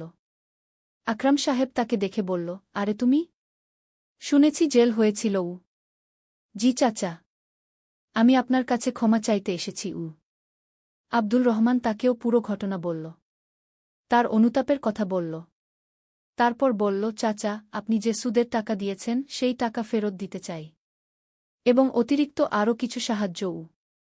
আকরাম সাহেব অভিভূত হয়ে গেল। বলল, বাবা, আল্লাহ তোমার মন পরিবর্তন করে দিয়েছেন গু। চাচা, আপনি আমার জন্য দোয়া করুন, আমি যেন আর কখনো কারো ক্ষতি না করি। এভাবে আব্দুল রহমান তার সব ক্ষতিগ্রস্তদের কাছে গেল, সবার কাছে ক্ষমা চাইল, যাদের যেভাবে সাহায্য করা যায় সেভাবে সাহায্য করল। এই কাজ করতে গিয়ে তার কাছে আর কোনো টাকা রইল না, কিন্তু মনে এক অদ্ভুত শান্তি নেমে এল। মনে হল যেন একটা বিরাট বোঝা নেমে গেছে কাঁধ থেকে। সপ্তদশ অধ্যায়, নতুন জীবনের শুরু। এখন আব্দুল রহমানের সামনে সমস্যা হল জীবিকার। তার কাছে কোনো টাকা নেই, কোনো ব্যবসা নেই, কিন্তু সে ঠিক করল যেভাবেই হোক সৎ পথে রোজগার করবে। সে ঠিক করল ছোট থেকে শুরু করবে। প্রথমে রিক্সা চালানোর কথা ভাবল, কিন্তু রিক্সা কেনার টাকাও নেই। এ সময় তার পুরাতন বন্ধু হাসান আলী তার কাছে এল। হাসান আলী শুনেছিল আব্দুল রহমান পরী। একদিন আলী সাহেব সোহেলের অফিসে এলেন। সোহেল তাকে দেখে অবাক হয়ে গেল। স্যার, আপনি এখানে? হ্যাঁ সোহেল, তোমার অফিস একবার দেখতে চাইলাম। খুব সুন্দর হয়েছে গু। আলী সাহেব পুরো অফিস ঘুরে দেখলেন, কর্মচারীদের সাথে কথা বললেন, তারপর সোহেলের রুমে এসে বসলেন। সোহেল, তুমি অনেক দূর এসেছ। মনে আছে 7 বছর আগে তুমি যখন আমার অফিসে প্রথম এসেছিলে চা বানানোর কাজ করতে? হ্যাঁ স্যার, সব মনে আছে। আমি গর্বিত যে আমি তোমাকে একটা সুযোগ দিয়েছিলাম, আর তুমি সেই সুযোগকে কাজে লাগিয়েছ। জানো সফলতার মূল সূত্র কি? কি স্যার? কঠোর পরিশ্রম, সততা আর হাল না ছাড়া। তোমার মধ্যে এই 3টা গুণই আছে গু। সোহেল চোখে জল নিয়ে বলল, আপনি না থাকলে আজ আমি এখানে পৌঁছাতে পারতাম না স্যার। না সোহেল, আমি শুধু একটা দরজা খুলে দিয়েছিলাম, ভেতরে ঢুকে পথ তৈরি করেছ তুমি নিজে গু। আলী সাহেব চলে যাওয়ার আগে বললেন, আমার একটা বড় প্রজেক্ট আছে, একটা 20 ফ্লোর বিজনেস টাওয়ার। আমি চাই তুমি এই প্রজেক্টে আমার সাথে পার্টনার হও। 50-50 রাজি? সোহেল অবাক হয়ে গেল। এত বড় প্রজেক্ট? স্যার, আমার কি যথেষ্ট সামর্থ্য আছে? আছে, আমি বিশ্বাস করি। সোহেল রাজি হয়ে গেল। এটা তার জীবনের সবচেয়ে বড় প্রজেক্ট হবে। 5ম অধ্যায়, বড় চ্যালেঞ্জ। 20 ফ্লোর বিজনেস টাওয়ারের কাজ শুরু হল। এটা সোহেলের জীবনের সবচেয়ে বড় চ্যালেঞ্জ। প্রজেক্টের বাজেট প্রায় 10 করোড় টাকা। সোহেলকে 5 করোড় টাকা ইনভেস্ট করতে হবে। সোহেল তার সব সঞ্চয়ে, ব্যাংক লোন আর কিছু ইনভেস্টর থেকে টাকা জোগাড় করল। এটা একটা বিশাল ঝুঁকি। যদি প্রজেক্ট ব্যর্থ হয় সব শেষ। মিনা চিন্তিত ছিল। সোহেল, এত বড় ঝুঁকি নেওয়া ঠিক হবে? মিনা, জীবনে বড় কিছু করতে হলে ঝুঁকি নিতে হয়। আমি এই সুযোগ হাতছাড়া করতে চাই না গিয়ে। কিন্তু যদি কিছু ভুল হয়? ভুল হবে না। আমি আলী সাহেবের সাথে আছি, উনি আমাকে গাইড করবেন। প্রজেক্ট শুরু হল। প্রথম 6 মাস সব ভালোই চলছিল। কাজ সময়মতো হচ্ছে, বাজেট ঠিক আছে। কিন্তু 7 মাসের মাথায় একটা বড় সমস্যা দেখা দিল। একজন প্রধান ইনভেস্টর হঠাৎ তার টাকা ফেরত চাইলেন। তিনি অন্য একটা জরুরি কাজে টাকা লাগবে বলে জানালেন। 1 করোড় টাকা ফেরত দিতে হবে। সোহেল বিপদে পড়ে গেল। 1 করোড় টাকা এখন কোথায় পাবে? প্রজেক্টে সব টাকা ঢেলে দিয়েছে। সে আলী সাহেবের সাথে কথা বলল। আলী সাহেব বললেন, চিন্তা করো না, আমি ব্যবস্থা করছি। কিন্তু আলী সাহেবও বড় একটা প্রজেক্টে আটকে আছেন। তার হাতে লিকুইড ক্যাশ নেই। সোহেল অন্য ব্যাংক থেকে লোন নেওয়ার চেষ্টা করল, কিন্তু ব্যাংক বলল ইতিমধ্যে তার অনেক লোন আছে, নতুন লোন দিতে পারবে না। সোহেল রাতে ঘুমাতে পারছিল না, খাওয়া দাওয়া বন্ধ করে দিয়েছিল। মিনা তাকে দেখে খুব চিন্তিত হয়ে গেল। সোহেল, প্লিজ নিজেকে এভাবে শেষ করে ফেলো না, কোনো একটা রাস্তা বের হবেই কি। কিন্তু সোহেল কোনো রাস্তা দেখতে পাচ্ছিল না। ইনভেস্টর 15 দিন সময় দিয়েছে। 15 দিনের মধ্যে টাকা ফেরত না দিলে তিনি আইনি ব্যবস্থা নেবেন। 10 দিন কেটে গেল। সোহেল কোনো সমাধান খুঁজে পেল না। সে প্রায় হাল ছেড়ে দিয়েছিল। 11 দিনের দিন একটা অপ্রত্যাশিত ঘটনা ঘটল। জাহিদ ভাই, সোহেলের পুরনো সহকর্মী, তার অফিসে এলেন। জাহিদ ভাই এখন একটা রিয়েল এস্টেট কোম্পানিতে সিনিয়র ম্যানেজার। সোহেল, আমি তোমার সমস্যার কথা শুনেছি গু। হ্যাঁ ভাই, আমি বিপদে পড়েছি গু। আমি তোমাকে সাহায্য করতে চাই। আমার কিছু সঞ্চয় আছে, 5 লাখ টাকা। তুমি নাও। সোহেল চোখে জল নিয়ে বলল, ভাই আমি কিছু বলার দরকার নেই। তুমি আমাকে অনেক কিছু শিখিয়েছ। তোমার কাছ থেকে পরিশ্রম আর সততা শিখেছি। এখন আমার পালা তোমাকে সাহায্য করার। জাহিদ ভাই চলে যাওয়ার পর আরও দুজন এলো। একজন সোহেলের পুরনো ক্লায়েন্ট, আরেকজন তার কর্মচারী। দুজন মিলে আরও 8 লাখ টাকা দিল। করিম মামা 20 লাখ টাকা ব্যবস্থা করলেন। তার কিছু বন্ধুদের কাছ থেকে ধার করে। মিনা তার সব গয়না বিক্রি করে 10 লাখ টাকা দিল। সবাই মিলে প্রায় 45 লাখ টাকা জোগাড় হল। বাকি 65 লাখ টাকা সোহেল তার অফিসের সব অ্যাসেট বিক্রি করে আর একটা প্রাইভেট ফিন্যান্স কোম্পানি থেকে উচ্চ সুদে লোন নিয়ে ব্যবস্থা করল। ঠিক 14 দিনের দিন সোহেল ইনভেস্টরকে 1 করোড় টাকা ফেরত দিল। ইনভেস্টর টাকা নিয়ে চলে গেলেন। সোহেল তার অফিসে ফিরে এসে চেয়ারে বসে কাঁদল। এত চাপ, এত টেনশন, সব যেন একসাথে বের হয়ে এলো। মিনা এসে তাকে জড়িয়ে ধরল। আমরা পেরেছি সোহেল, আমরা পেরেছি গু। 16 অধ্যায়, পুনরুদ্ধার। এই ঘটনার পর সোহেল আরও সাবধান হয়ে গেল। সে বুঝল, ব্যবসায় শুধু সাহস নয়, বুদ্ধিও লাগে। ঝুঁকি নিতে হয়, কিন্তু হিসাব করে। প্রজেক্ট চলতে থাকল। এবার সোহেল আরও সতর্কতার সাথে সবকিছু পরিচালনা করল। প্রতিটা খরচ হিসাব করল, প্রতিটা সিদ্ধান্ত ভেবেচিন্তে নিল। আরও 1 বছর পর 20 ফ্লোর বিজনেস টাওয়ার সম্পন্ন হল। চমৎকার বিল্ডিং, শহরের অন্যতম সুন্দর ভবন। বিল্ডিংয়ের উদ্বোধন অনুষ্ঠানে শহরের মেয়র এলেন। অনেক ব্যবসায়ী, সাংবাদিক এলো। সোহেলের নাম পত্রিকায় ছাপা হল। স্বপ্নের শহরে এক তরুণ উদ্যোক্তার সফলতার গল্প। প্রজেক্ট থেকে সোহেলের লাভ হল প্রায় 2 করোড় টাকা। এই টাকা দিয়ে সে সব ঋণ শোধ করল। জাহিদ ভাইয়ের টাকা ফেরত দিল। করিম মামার ঋণ শোধ করল। যারা সাহায্য করেছিল সবাইকে টাকা ফেরত দিল। মিনার জন্য নতুন গয়না কিন। আরও সুন্দর। তার মাকে গ্রামে একটা নতুন পাকা বাড়ি বানিয়ে দিল। মা কাঁদতে কাঁদতে বললেন, তোর বাবা বেঁচে থাকলে কত খুশি হতো। তুই আমার সব স্বপ্ন পূরণ করেছিস গে। সোহেল নিজেদের জন্য একটা ফ্ল্যাট কিন। 4 রুমের ফ্ল্যাট, সমুদ্রের কাছে। এখন আর ভাড়া বাড়িতে থাকতে হয় না। 17 অধ্যায়, প্রতিদান। সোহেল এখন একজন প্রতিষ্ঠিত উদ্যোক্তা। কিন্তু সে তার শেখ ভোলেনি। যে গ্রাম থেকে সে এসেছে, যারা তাকে সাহায্য করেছে, কাউকেই ভোলেনি। সে তার গ্রামে একটা স্কুল বানিয়ে দিল। সোহেল ফাউন্ডেশন স্কুল, গরিব ছেলেমেয়েরা ফ্রিতে পড়তে পারবে। ভালো শিক্ষক নিযোগ দিল। ভালো পড়াশোনার ব্যবস্থা করল। শহরে একটা ফ্রি মেডিকেল ক্লিনিক খুল। গরিব মানুষরা ফ্রিতে চিকিৎসা পাবে। প্রতি বছর 10 জন মেধাবী কিন্তু গরিব ছাত্রছাত্রীকে স্কলারশিপ দেওয়া শুরু করল। তারা বিনামূল্যে পড়াশোনা করতে পারবে। একদিন একটা টিভি চ্যানেল সোহেলের ইন্টারভিউ নিতে এলো। আপনার সফলতার গোপন সূত্র কি? সোহেল একটু ভেবে বলল, কঠোর পরিশ্রম, সততা আর হাল না ছাড়া। এই 3টা জিনিস যদি কারো মধ্যে থাকে, সে যে কোনো কিছু অর্জন করতে পারে। আর সবচেয়ে বড় কথা, যারা আমাকে সাহায্য করেছে তাদের ছাড়া আমি কিছুই না। একা কেউ সফল হতে পারে না গি। আপনার পরবর্তী স্বপ্ন কি? আমি চাই আরও মানুষকে সাহায্য করতে। আমার মতো যারা গ্রাম থেকে শহরে আসে, তাদের জন্য একটা ট্রেনিং সেন্টার খুলব। তারা সেখানে বিভিন্ন স্কিল শিখতে পারবে, চাকরি পাবে, নিজের পায়ে দাঁড়াতে পারবে। 18 অধ্যায়, নতুন প্রজন্ম। আরও 5 বছর কেটে গেল। সোহেল এখন 45 বছরের। তার মেয়ে সারা এখন 9 বছরের। স্কুলে ক্লাস 4-এ পড়ে। খুব মেধাবী মেয়ে। একদিন সারা বাবাকে জিজ্ঞেস করল, বাবা, তুমি কিভাবে এত বড় হলে? আমার বন্ধুরা বলে তুমি একজন সফল মানুষ গো। সোহেল তাকে কোলে নিয়ে বসল। বাবা, তুমি জানো, তোমার দাদু ছিলেন একজন স্কুল শিক্ষক। খুব সৎ মানুষ। কিন্তু আমরা গরিব ছিলাম। আমি রিকশা চালাতাম গো। রিকশা? সত্যি? হ্যাঁ।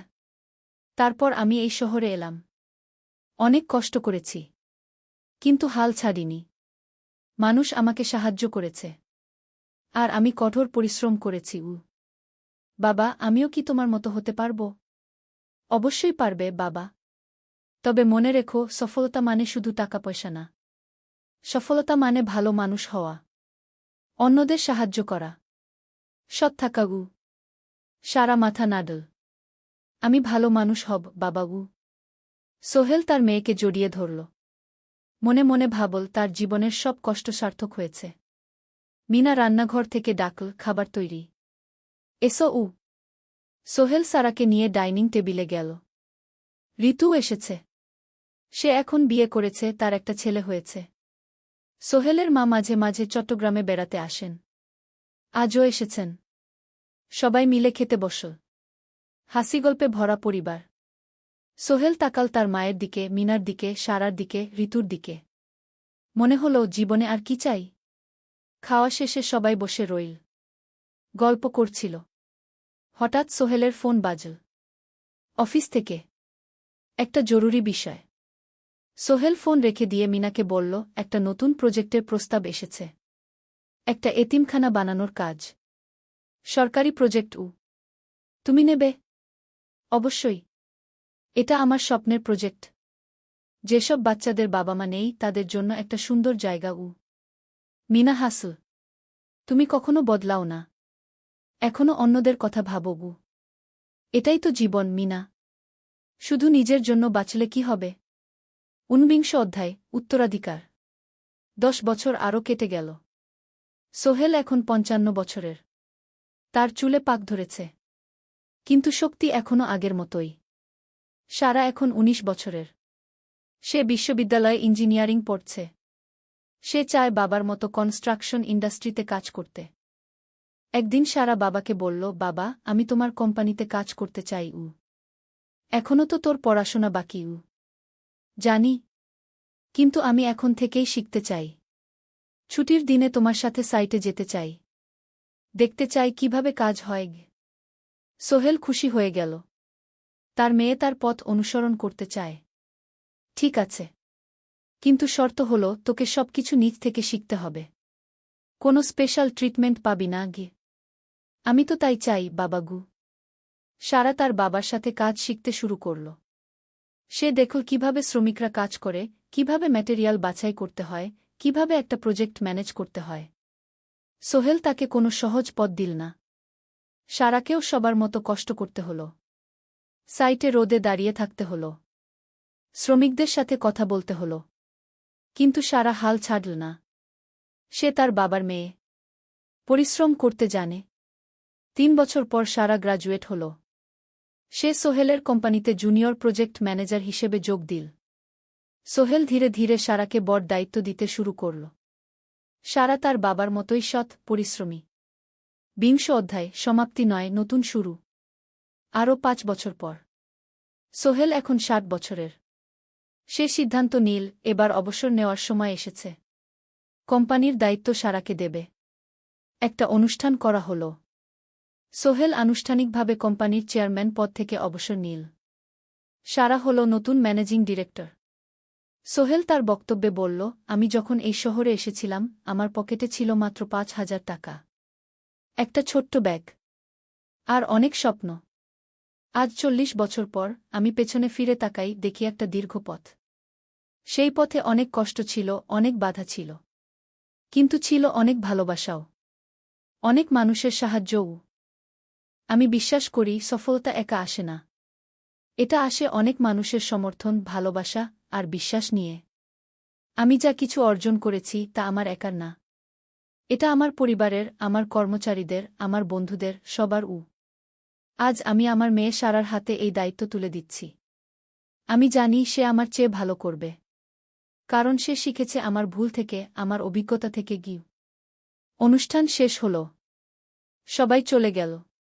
সোহেল আর মিনা অফিসে একা দাঁড়িয়ে রইল। মিনা, মনে আছে আমরা প্রথম কখন দেখা হয়েছিলাম? হ্যাঁ। তোমার সেই ছোট্ট মুদি দোকানে। তুমি বিস্কুট কিনতে এসেছিলে। কে ভেবেছিল সেই দিন থেকে আমাদের এই পর্যস্বপ্নের শহর। প্রথম অধ্যায়, যাত্রা শুরু। সকাল ৭টা বেজে গেছে। ঢাকার কমলাপুর রেলস্টেশনে মানুষের ভিড়।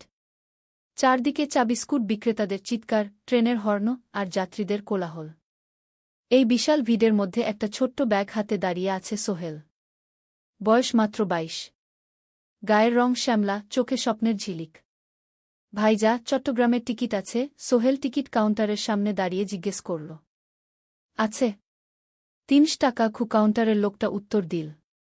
সোহেল তার পকেট থেকে টাকা বের করল। মোট ৫,০০০ টাকা। এই টাকা সে জমিয়েছে গত ৩ বছরে রিকশা চালিয়ে। তার স্বপ্ন ছিল চট্টগ্রাম গিয়ে একটা ভালো চাকরি পাওয়া।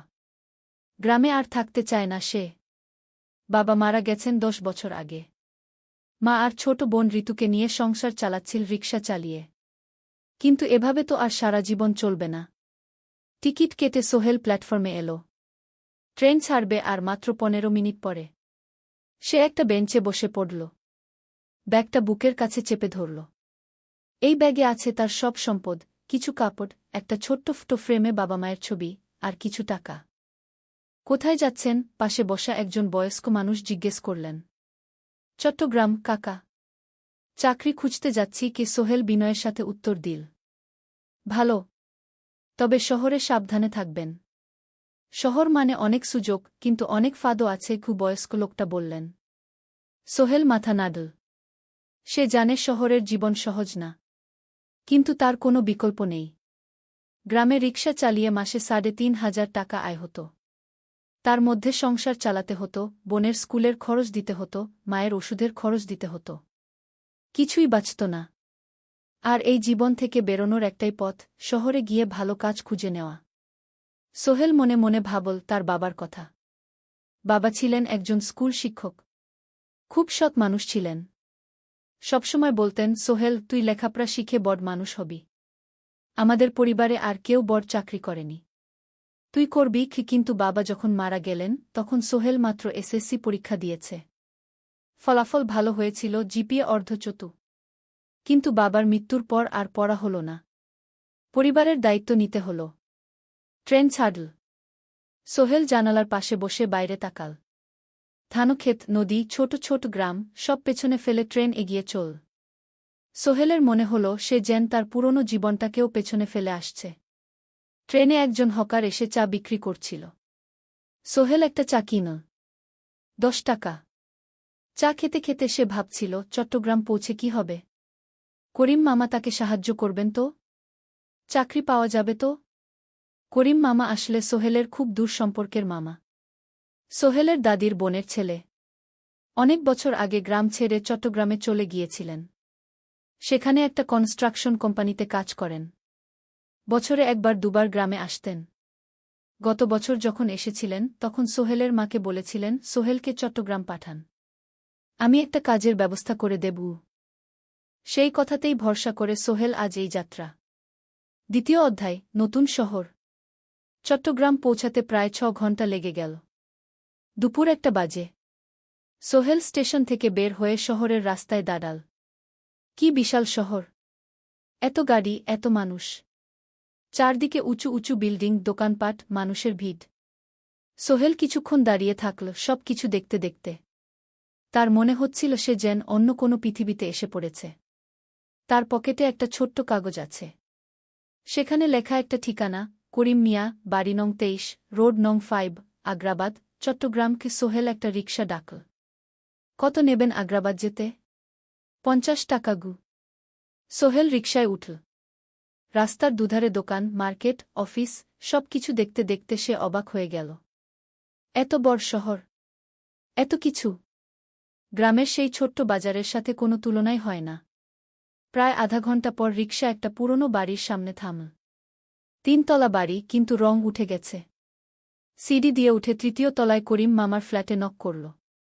দরজা খুলল এক মধ্যবয়সী মহিলা। কে? আসসালামু আলাইকুম আপা। আমি সোহেল। নোয়াখালীর গ্রাম থেকে এসেছি। করিম মামা বাড়িতে আছেন? মহিলা তাকে মাথা থেকে পা পর্যন্ত দেখল। করিম তো অফিসে গেছে। তুমি কে? কোথা থেকে এসেছ? সোহেল সব খুলে বলল। মহিলা তাকে ভেতরে ঢুকতে দিল। বসো। করিম সন্ধ্যায় ফিরবে গু। ফ্ল্যাটটা ছোট। 2টো রুম, একটা ছোট্ট রান্নাঘর আর একটা বাথরুম। কিন্তু সোহেলের কাছে খুব সুন্দর লাগল।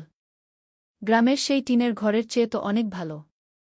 মহিলা তার নাম জানাল সালমা। করিম মামার স্ত্রী। তাদের 2টো ছেলে, একজন ক্লাস 8-এ পড়ে আরেকজন ক্লাস 5-এ। খেয়েছ? সালমা আপা জিজ্ঞেস করল। না আপা গু। অপেক্ষা করো। ভাত আছে, মাছ আছে। খাও।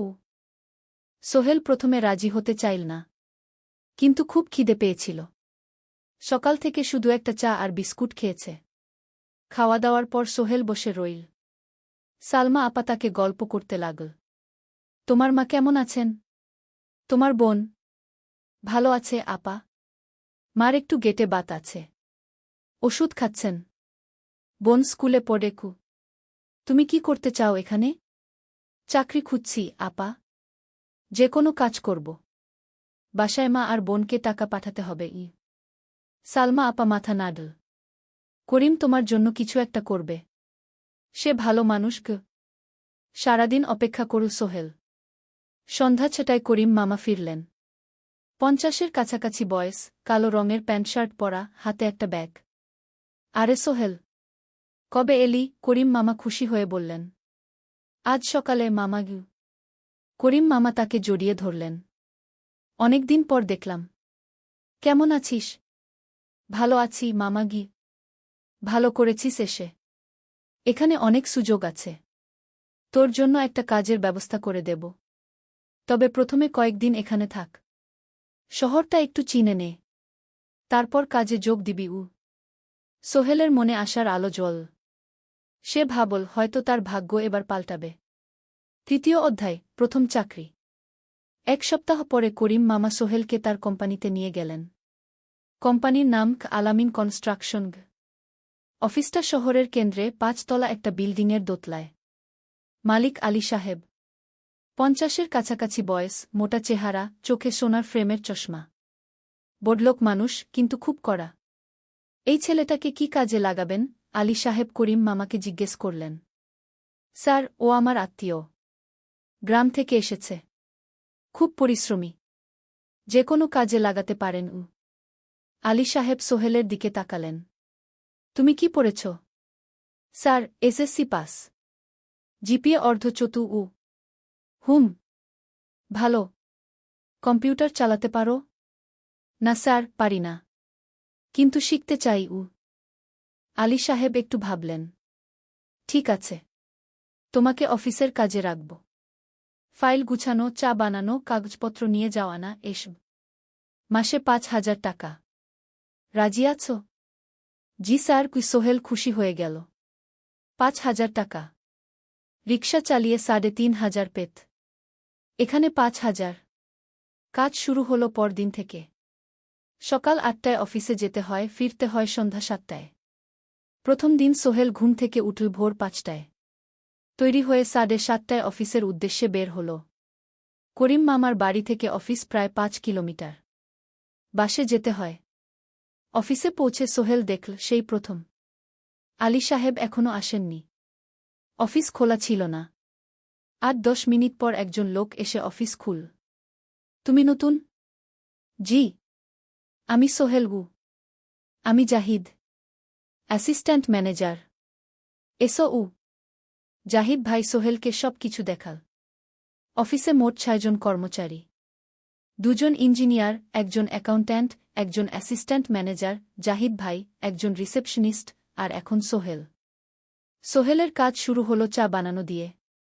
তারপর অফিস পরিষ্কার করা, ফাইল গুছানো, কাগজপত্র এক জায়গা থেকে আরেক জায়গায় নিয়ে যাওয়া। কাজ কঠিন না, কিন্তু সারাদিন দৌড়ঝাঁপ করতে হয়। দুপুরে খাবারের জন্য আধা ঘন্টা বিরতি। সোহেল একটা ছোট হোটেলে গিয়ে ভাতডাল তরকারি খেল। 50 টাকা। সন্ধ্যায় অফিস বন্ধ হল। সোহেল ক্লান্ত হয়ে বাসায় ফিরল। কেমন লাগল প্রথম দিন? করিম মামা জিজ্ঞেস করলেন। ভালো মামা। অনেক কিছু শিখলাম। প্রথম মাসের শেষে সোহেল বেতন পেল 5,000 টাকা। সে 3,000 টাকা মাকে পাঠাল। মা ফোনে কাঁদতে লাগলেন। আল্লাহ তোকে ভালো রাখুক সোহেল। সোহেলের চোখেও জল এলো। তার মনে হল সে একটা বড় কাজ করতে পেরেছে। চতুর্থ অধ্যায়, শহরের জীবন। 3 মাস কেটে গেল। সোহেল এখন শহরের সাথে মিশে গেছে। প্রতিদিন অফিসে যাওয়া আসার পথে সে দেখে হাজারো মানুষের জীবন। কেউ সফল, কেউ ব্যর্থ, কিন্তু সবাই চলছে নিজের পথে। সোহেল অফিসের কাজের পাশাপাশি কম্পিউটার শেখার চেষ্টা করছে।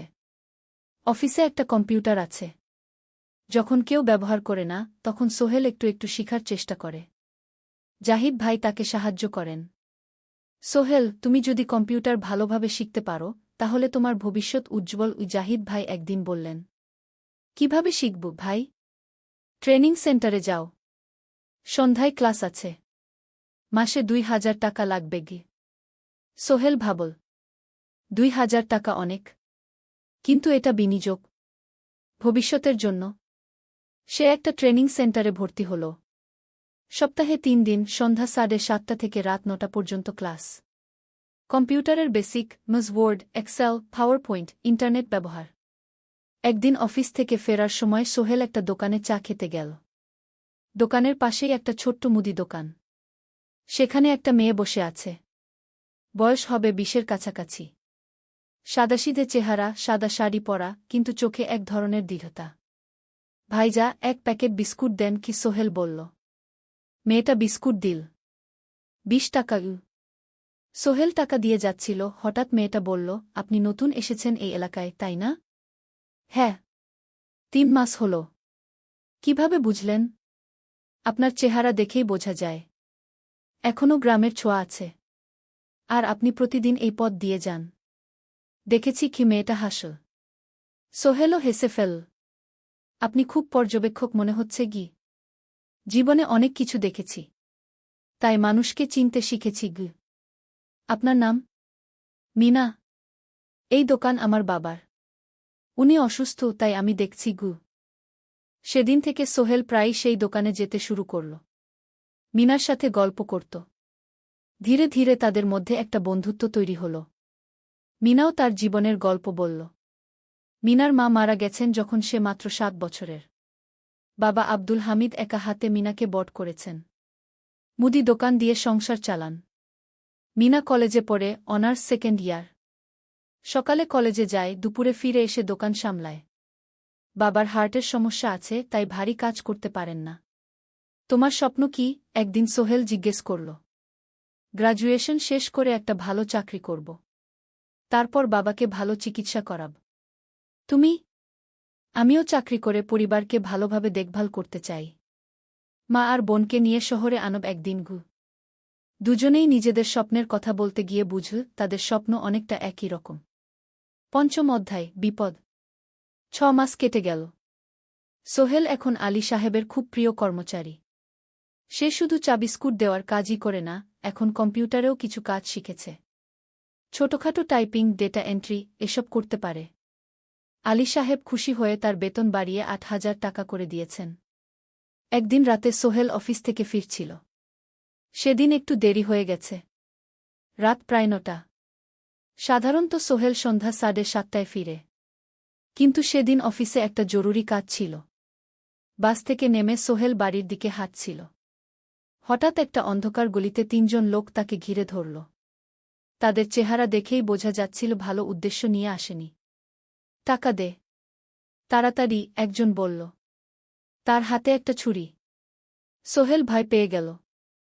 ভাই, আমার কাছে খুব কম টাকা আছে গি। যা আছে দে, তাড়াতাড়ি করো। সোহেল কাঁপতে কাঁপতে তার পকেট থেকে 5 টাকা বের করে দিল। এই টাকা দিয়ে সে বাজার করবে ভেবেছিল। কিন্তু ছিনতাইকারীরা সন্তুষ্ট হল না। শুধু 5 টাকা? তোর ব্যাগে কি আছে? তারা সোহেলের ব্যাগ কেড়ে নিল। ব্যাগে ছিল তার মোবাইল, কম্পিউটার ট্রেনিং সেন্টারের সার্টিফিকেট আর কিছু গুরুত্বপূর্ণ কাগজপত্র। না ভাই, ব্যাগটা ফেরত দেন। ওতে আমার জরুরি জিনিস আছে। মোবাইল নিয়ে নেন, কিন্তু ব্যাগটা দেন গু। কিন্তু ওরা শুনল না। একজন সোহেলকে জোরে ধাক্কা দিল। সোহেল পড়ে গেল। মাথা রাস্তার কংক্রিটে ধাক্কা লেগে গেল। রক্ত বের হল। 3 জন দৌড়ে পালিয়ে গেল। কিছুক্ষণ সোহেল অজ্ঞান হয়ে পড়ে রইল। তারপর ধীরে ধীরে জ্ঞান ফিরল। মাথায় প্রচণ্ড ব্যথা।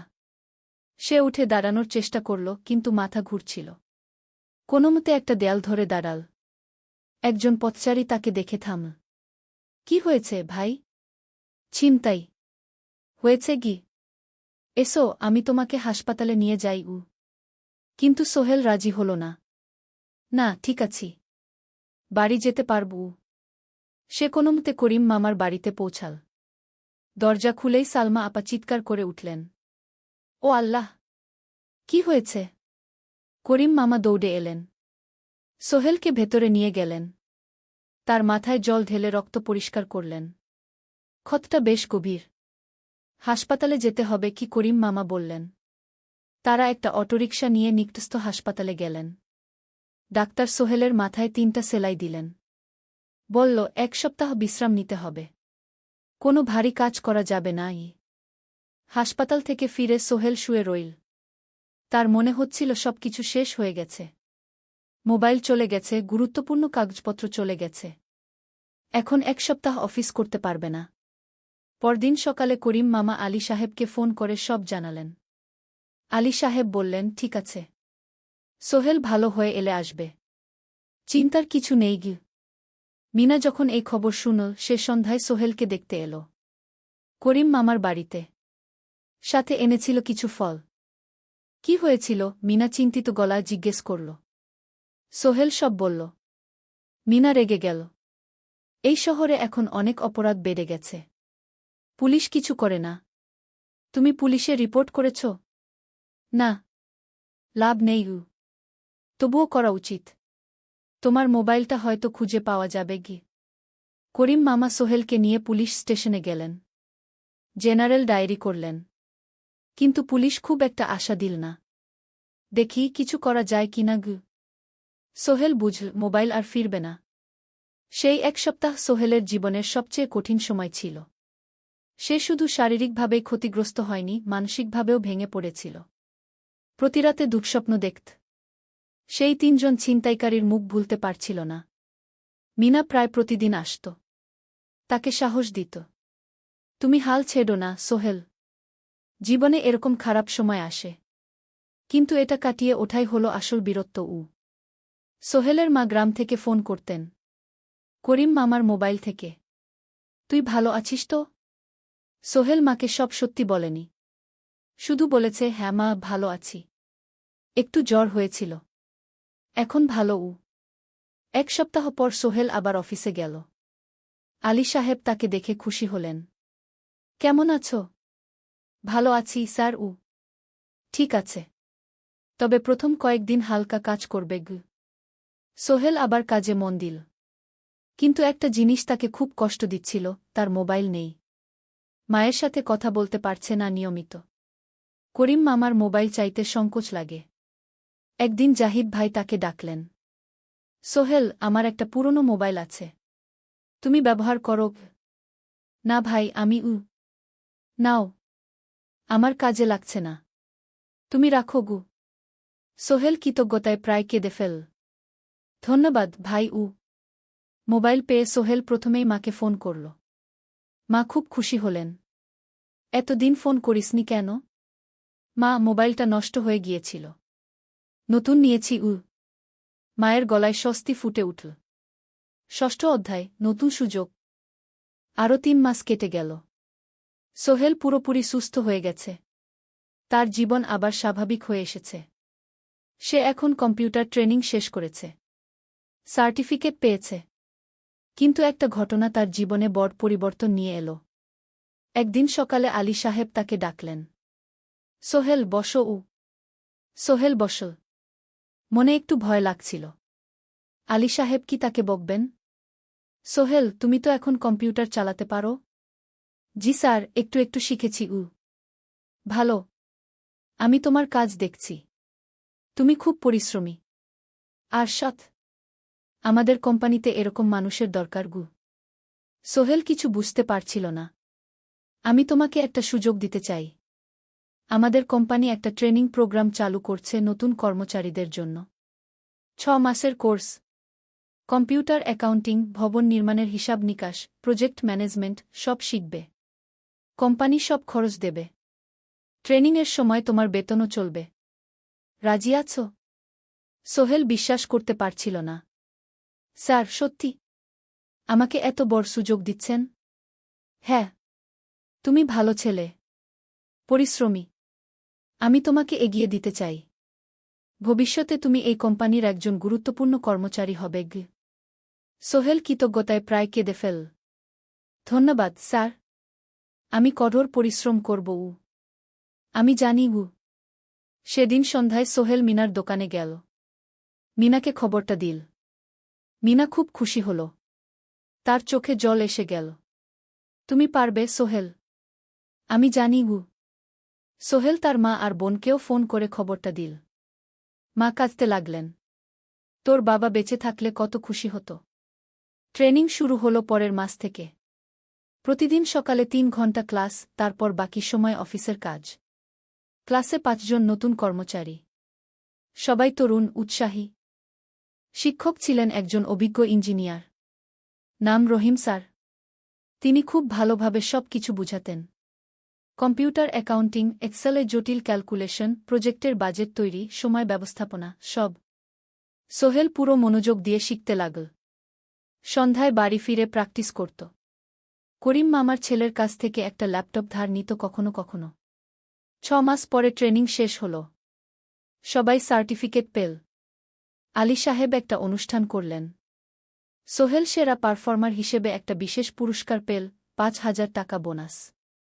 আলী সাহেব ঘোষণা করলেন, সোহেল, আজ থেকে তুমি আমাদের জুনিয়র অ্যাকাউন্ট অ্যাসিস্ট্যান্ট। তোমার বেতন 15,000 টাকা। সোহেল অবাক হয়ে গেল। 8,000 থেকে 15,000, প্রায় দ্বিগুণ। সেদিন রাতে সোহেল ঘুমাতেই পারল না। খুশিতে, উত্তেজনায় তার চোখে ঘুম নেই। সে ভাবল তার জীবন কিভাবে বদলে যাচ্ছে। 2 বছর আগে যে রিকশা চালাত, আজ সে একটা নামকরা কোম্পানির অ্যাকাউন্ট অ্যাসিস্ট্যান্ট। 7ম অধ্যায়, প্রেম ও প্রস্তাব। 1.5 বছর হয়ে গেল সোহেলের চট্টগ্রাম আসার। সে এখন একজন সফল যুবক। তার মা গ্রামে খুব খুশি। প্রতি মাসে সোহেল 10,000 টাকা পাঠায়। ছোট বোন ঋতু এখন কলেজে ভর্তি হয়েছে সোহেলের পাঠানো টাকায়। মায়ের চিকিৎসাও ভালোভাবে হচ্ছে। মিনার সাথে সোহেলের সম্পর্ক এখন আর শুধু বন্ধুত্ব নয়। দুজন দুজনকে ভালোবাসে। কিন্তু কেউ কাউকে সরাসরি বলার সাহস পায়নি। প্রতিদিন দেখা হয়, গল্প হয়, কিন্তু সেই একটা কথা বলা হয়ে ওঠে না। একদিন শুক্রবার ছুটির দিন। সোহেল মিনাকে বলল, আজ কি একটু ঘুরতে যাবে? কোথায়? পতেঙ্গা বিচ। তুমি কি কখনো গেছ? না।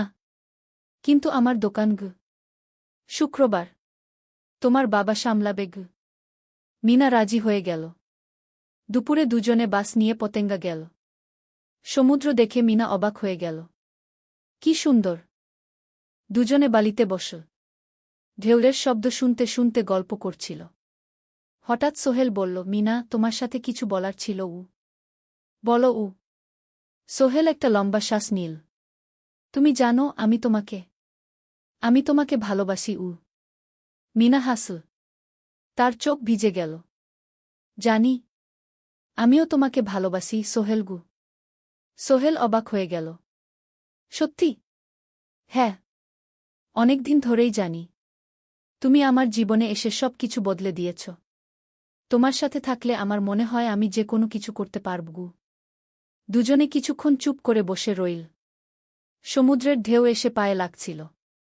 সূর্য পশ্চিমে ঢলে পড়ছে। আকাশ লালকুমলা হয়ে গেছে।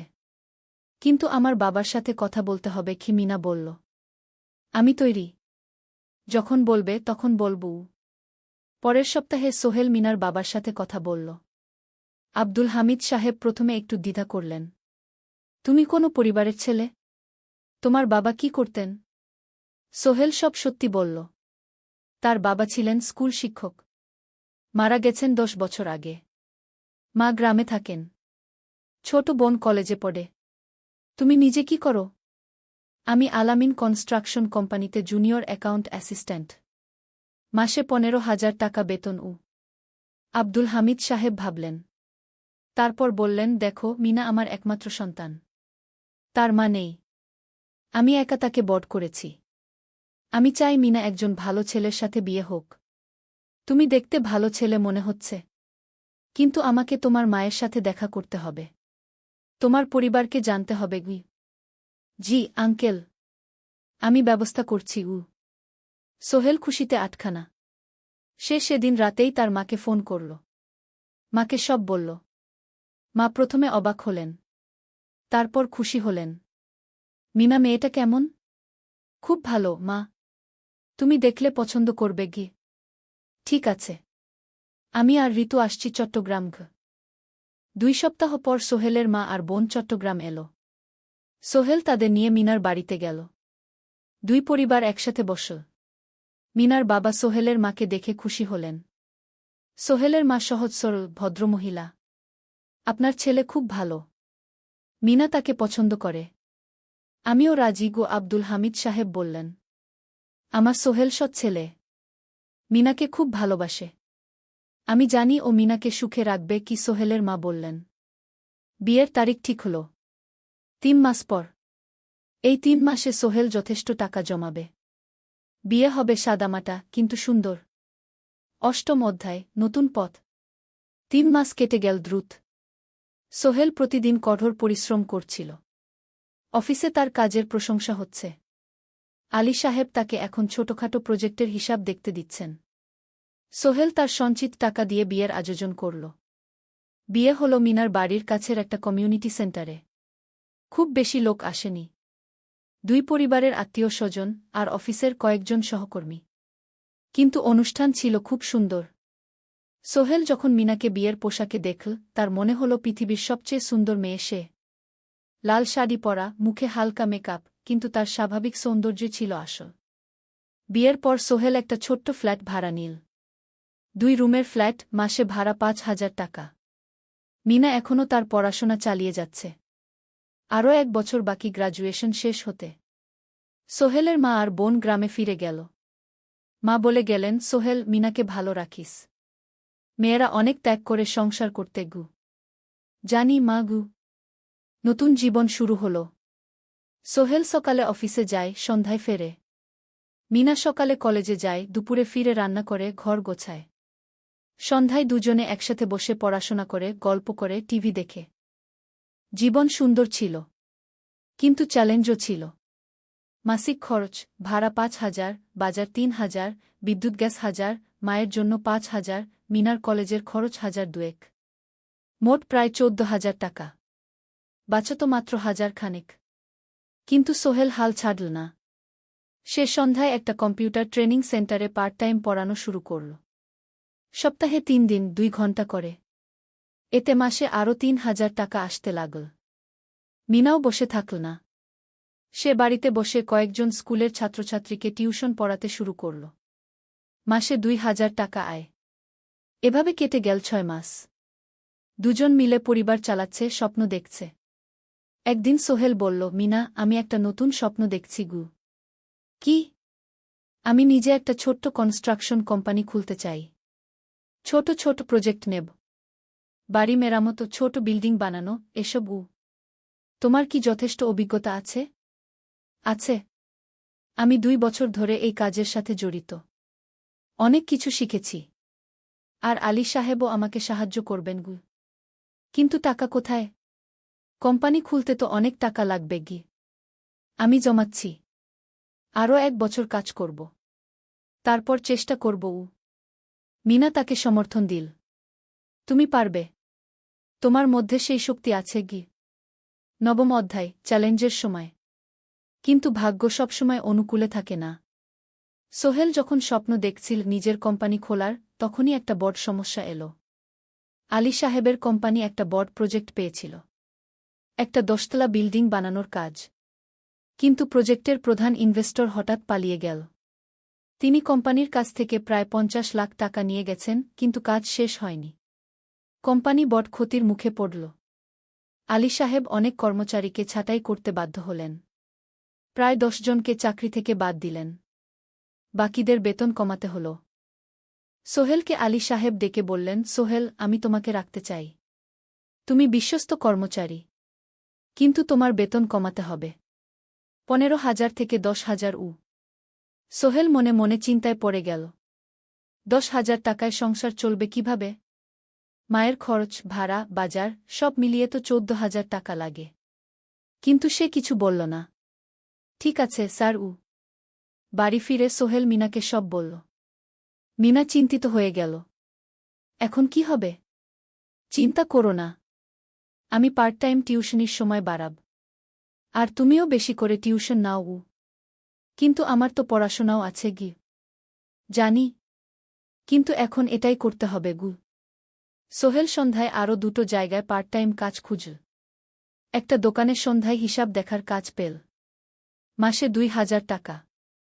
আরেকটা জায়গায় সপ্তাহান্তে কম্পিউটার রিপেয়ারের কাজ পেল, মাসে 1,500 টাকা। মিনাও 3জন নতুন স্টুডেন্ট নীল টিউশনে। তার আয় বাড়ল 2,000 থেকে 3,500-এ। কঠিন সময় ছিল। সোহেল সকাল 8টায় অফিসে যেত, সন্ধ্যা 6টায় ফিরত। তারপর একটু বিশ্রাম নিয়ে 7:30টায় বের হতো পার্ট টাইম কাজে। রাত 10টায় বাড়ি ফিরত। রবি সোমবার কম্পিউটার রিপেয়ারের কাজ। মিনাও সকালে কলেজে যেত, দুপুরে ফিরে রান্না করত, তারপর বিকেলে টিউশন পড়াত। রাতে খাওয়া দাওয়ার পর পড়াশোনা করত। দুজনেরই শরীর খারাপ হতে শুরু করল। সোহেল একদিন অফিসে অজ্ঞান হয়ে পড়ে গেল। ডাক্তার দেখাতে নিয়ে গেল। ডাক্তার বলল অতিরিক্ত পরিশ্রম, শরীরে পুষ্টির অভাব, ঠিকমতো খাচ্ছেন না মনে হচ্ছে গি। সত্যি কথা, খরচ বাঁচাতে সোহেল আর মিনা অনেক সময় কম খেত। মাংস মাছ কিনত সপ্তাহে একদিন, বাকি সময় শাকসবজি, ডাল। মিনা সোহেলকে বলল, আর নয় সোহেল, তুমি এভাবে নিজেকে শেষ করে ফেলছ। আমার পড়াশোনা বন্ধ করে দিই, আমি ফুল টাইম চাকরি করি গি। না, সোহেল জোর দিয়ে বলল, তোমার পড়াশোনা বন্ধ হবে না। আরও মাত্র 6 মাস বাকি, তুমি গ্রাজুয়েট হবেই গি। কিন্তু তুমি আমি ঠিক হয়ে যাব, চিন্তা করো না গে। কিন্তু পরিস্থিতি আরও খারাপ হলো যখন সোহেলের মায়ের অসুখ হল। হার্টের সমস্যা। হাসপাতালে ভর্তি করতে হল। খরচ 50,000 টাকা। সোহেলের হাতে এত টাকা কোথায়? সে করিম মামার কাছে ধার চাইল। করিম মামা 20,000 টাকা দিলেন। বাকি 30,000 টাকা সোহেল একটা এনজিও থেকে ঋণ নিল। সুদের হার মাসে 2%। মায়ের চিকিৎসা হল, তিনি সুস্থ হয়ে গেলেন। কিন্তু সোহেল এখন ঋণের বোঝায় পড়ে গেল। প্রতি মাসে 3,000 টাকা করে কিস্তি দিতে হবে। সেই রাতে সোহেল আর মিনা বিছানায় শুয়ে কথা বলছিল। সোহেল বলল, মিনা, আমি মনে হয় ভুল করেছি। শহরে এসে বিয়ে করে তোমাকে কষ্টে ফেলেছি গু। মিনা তার হাত ধরল। না সোহেল, তুমি ভুল করনি। জীবনে এরকম খারাপ সময় আসে, কিন্তু এটা কাটিয়ে ওঠাই হলো আসল শক্তি। আমরা একসাথে আছি, একসাথে থাকব, সব কিছু ঠিক হয়ে যাবে। মিনার কথায় সোহেল একটু সাহস পেল। হ্যাঁ, হাল ছাড়া যাবে না। 10ম অধ্যায়, আলোর দিকে। 3 মাস পরে পরিস্থিতি একটু ভালো হতে শুরু করল।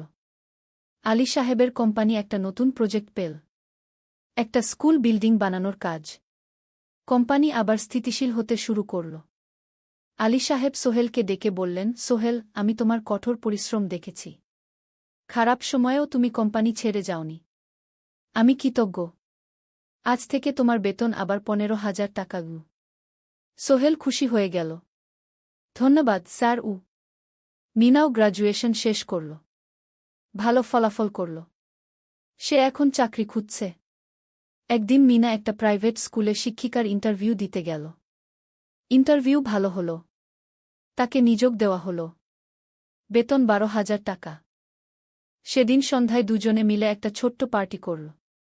একটা বিরিয়ানি কিনল, কোমল পানীয় কিনল। দুজনে মিলে খেল। আমরা পেরেছি সোহেল, মিনা বলল। হ্যাঁ, আমরা পেরেছি গু। এখন দুজনের মিলিয়ে আয় 27,000 টাকা। খরচ চালানোর পর প্রায় 10,000 টাকা বাঁচে। সোহেল এই টাকা দিয়ে লোন শোধ করতে শুরু করল। পার্ট টাইম কাজগুলো ছেড়ে দিল। শরীরের যত্ন নেওয়া শুরু করল। আরও 6 মাস পরে সোহেলের কাছে একটা বড় সুযোগ এল। আলী সাহেব একদিন তাকে ডাকলেন। সোহেল, তুমি কি নিজের ব্যবসা করতে চাও? স্যার, আমি তোমাকে একটা ছোট্ট প্রজেক্ট দিতে চাই। একটা 3 তলা বিল্ডিংয়ের কনস্ট্রাকশন। তুমি ম্যানেজ করবে। আমি শুধু সুপারভাইজ করব। লাভের 50% তোমার গু। সোহেল ভাবল, এটা একটা বড় সুযোগ। কিন্তু ঝুঁকিও আছে। যদি কাজটা ভালোভাবে না হয়? স্যার, আমি চেষ্টা করব। কিন্তু যদি ভুল হয়? ভুল হবে না। আমি তোমার উপর বিশ্বাস রাখছি। তুমি পারবে গু। সোহেল রাজি হয়ে গেল। এই প্রজেক্ট তার জীবনে টার্নিং পয়েন্ট হতে পারে। 11 অধ্যায়, স্বপ্ন পূরণের পথে। পরের 6 মাস সোহেল খুব কঠোর পরিশ্রম করল। প্রজেক্টটা ম্যানেজ করা সহজ ছিল না। শ্রমিক নিযোগ, ম্যাটেরিয়াল কেনা, কাজের তদারকি, সময়মতো কাজ শেষ করা, সব দায়িত্ব তার। প্রথম 2 মাস খুব চাপের মধ্যে গেল। একদিন একজন শ্রমিক কাজ করতে গিয়ে আহত হল। সোহেল তাকে হাসপাতালে নিয়ে গেল, তার চিকিৎসার খরচ দিল। এতে প্রজেক্টের বাজেট একটু বাড়ল, কিন্তু সোহেল জানত এটা করা দরকার। আরেকদিন ভুল ম্যাটেরিয়াল ডেলিভারি হল। সোহেল সেগুলো ফেরত পাঠাল, সঠিক জিনিস আনাল। এতে 3 দিন দেরি হল, কিন্তু কাজের মান ঠিক রইল। মিনা তাকে সবসময় সাপোর্ট করছিল। সে এখন চাকরিতে স্থিতিশীল। স্কুলের বাচ্চারা তাকে পছন্দ করে। প্রিন্সিপাল তার কাজে খুশি। প্রজেক্ট শেষ হল 6 মাসে। সময়মতো, বাজেটের মধ্যে। বিল্ডিংয়ের মালিক খুব খুশি হলেন। তিনি আলী সাহেবকে ধন্যবাদ দিলেন। আলী সাহেব বললেন, ধন্যবাদ আমাকে না, এই ছেলেকে দিন। সোহেল পুরো প্রজেক্ট ম্যানেজ করেছে গু। প্রজেক্ট থেকে মোট লাভ হল 3 লাখ টাকা। সোহেল পেল 1.5 লাখ টাকা। তার জীবনে এত টাকা এই প্রথম। সে করিম মামার ঋণ শোধ করল। এনজিওর বাকি ঋণ শোধ করল। তারপর তার মাকে 50,000 টাকা পাঠাল। মা দিয়ে গ্রামের বাড়িটা একটু মেরামত করাল, বোন ঋতুর জন্য একটা ল্যাপটপ কিনল। বাকি টাকা দিয়ে সোহেল একটা ব্যাংক অ্যাকাউন্টে জমা রাখল। ভবিষ্যতের জন্য। আলী সাহেব সোহেলকে আরও 2টো প্রজেক্ট দিলেন। এবার একটু বড়। সোহেল আত্মবিশ্বাসের সাথে সেগুলোও শেষ করল। 2 বছর পরে সোহেল সিদ্ধান্ত নিল, এবার নিজের কোম্পানি খোলার সময় এসেছে।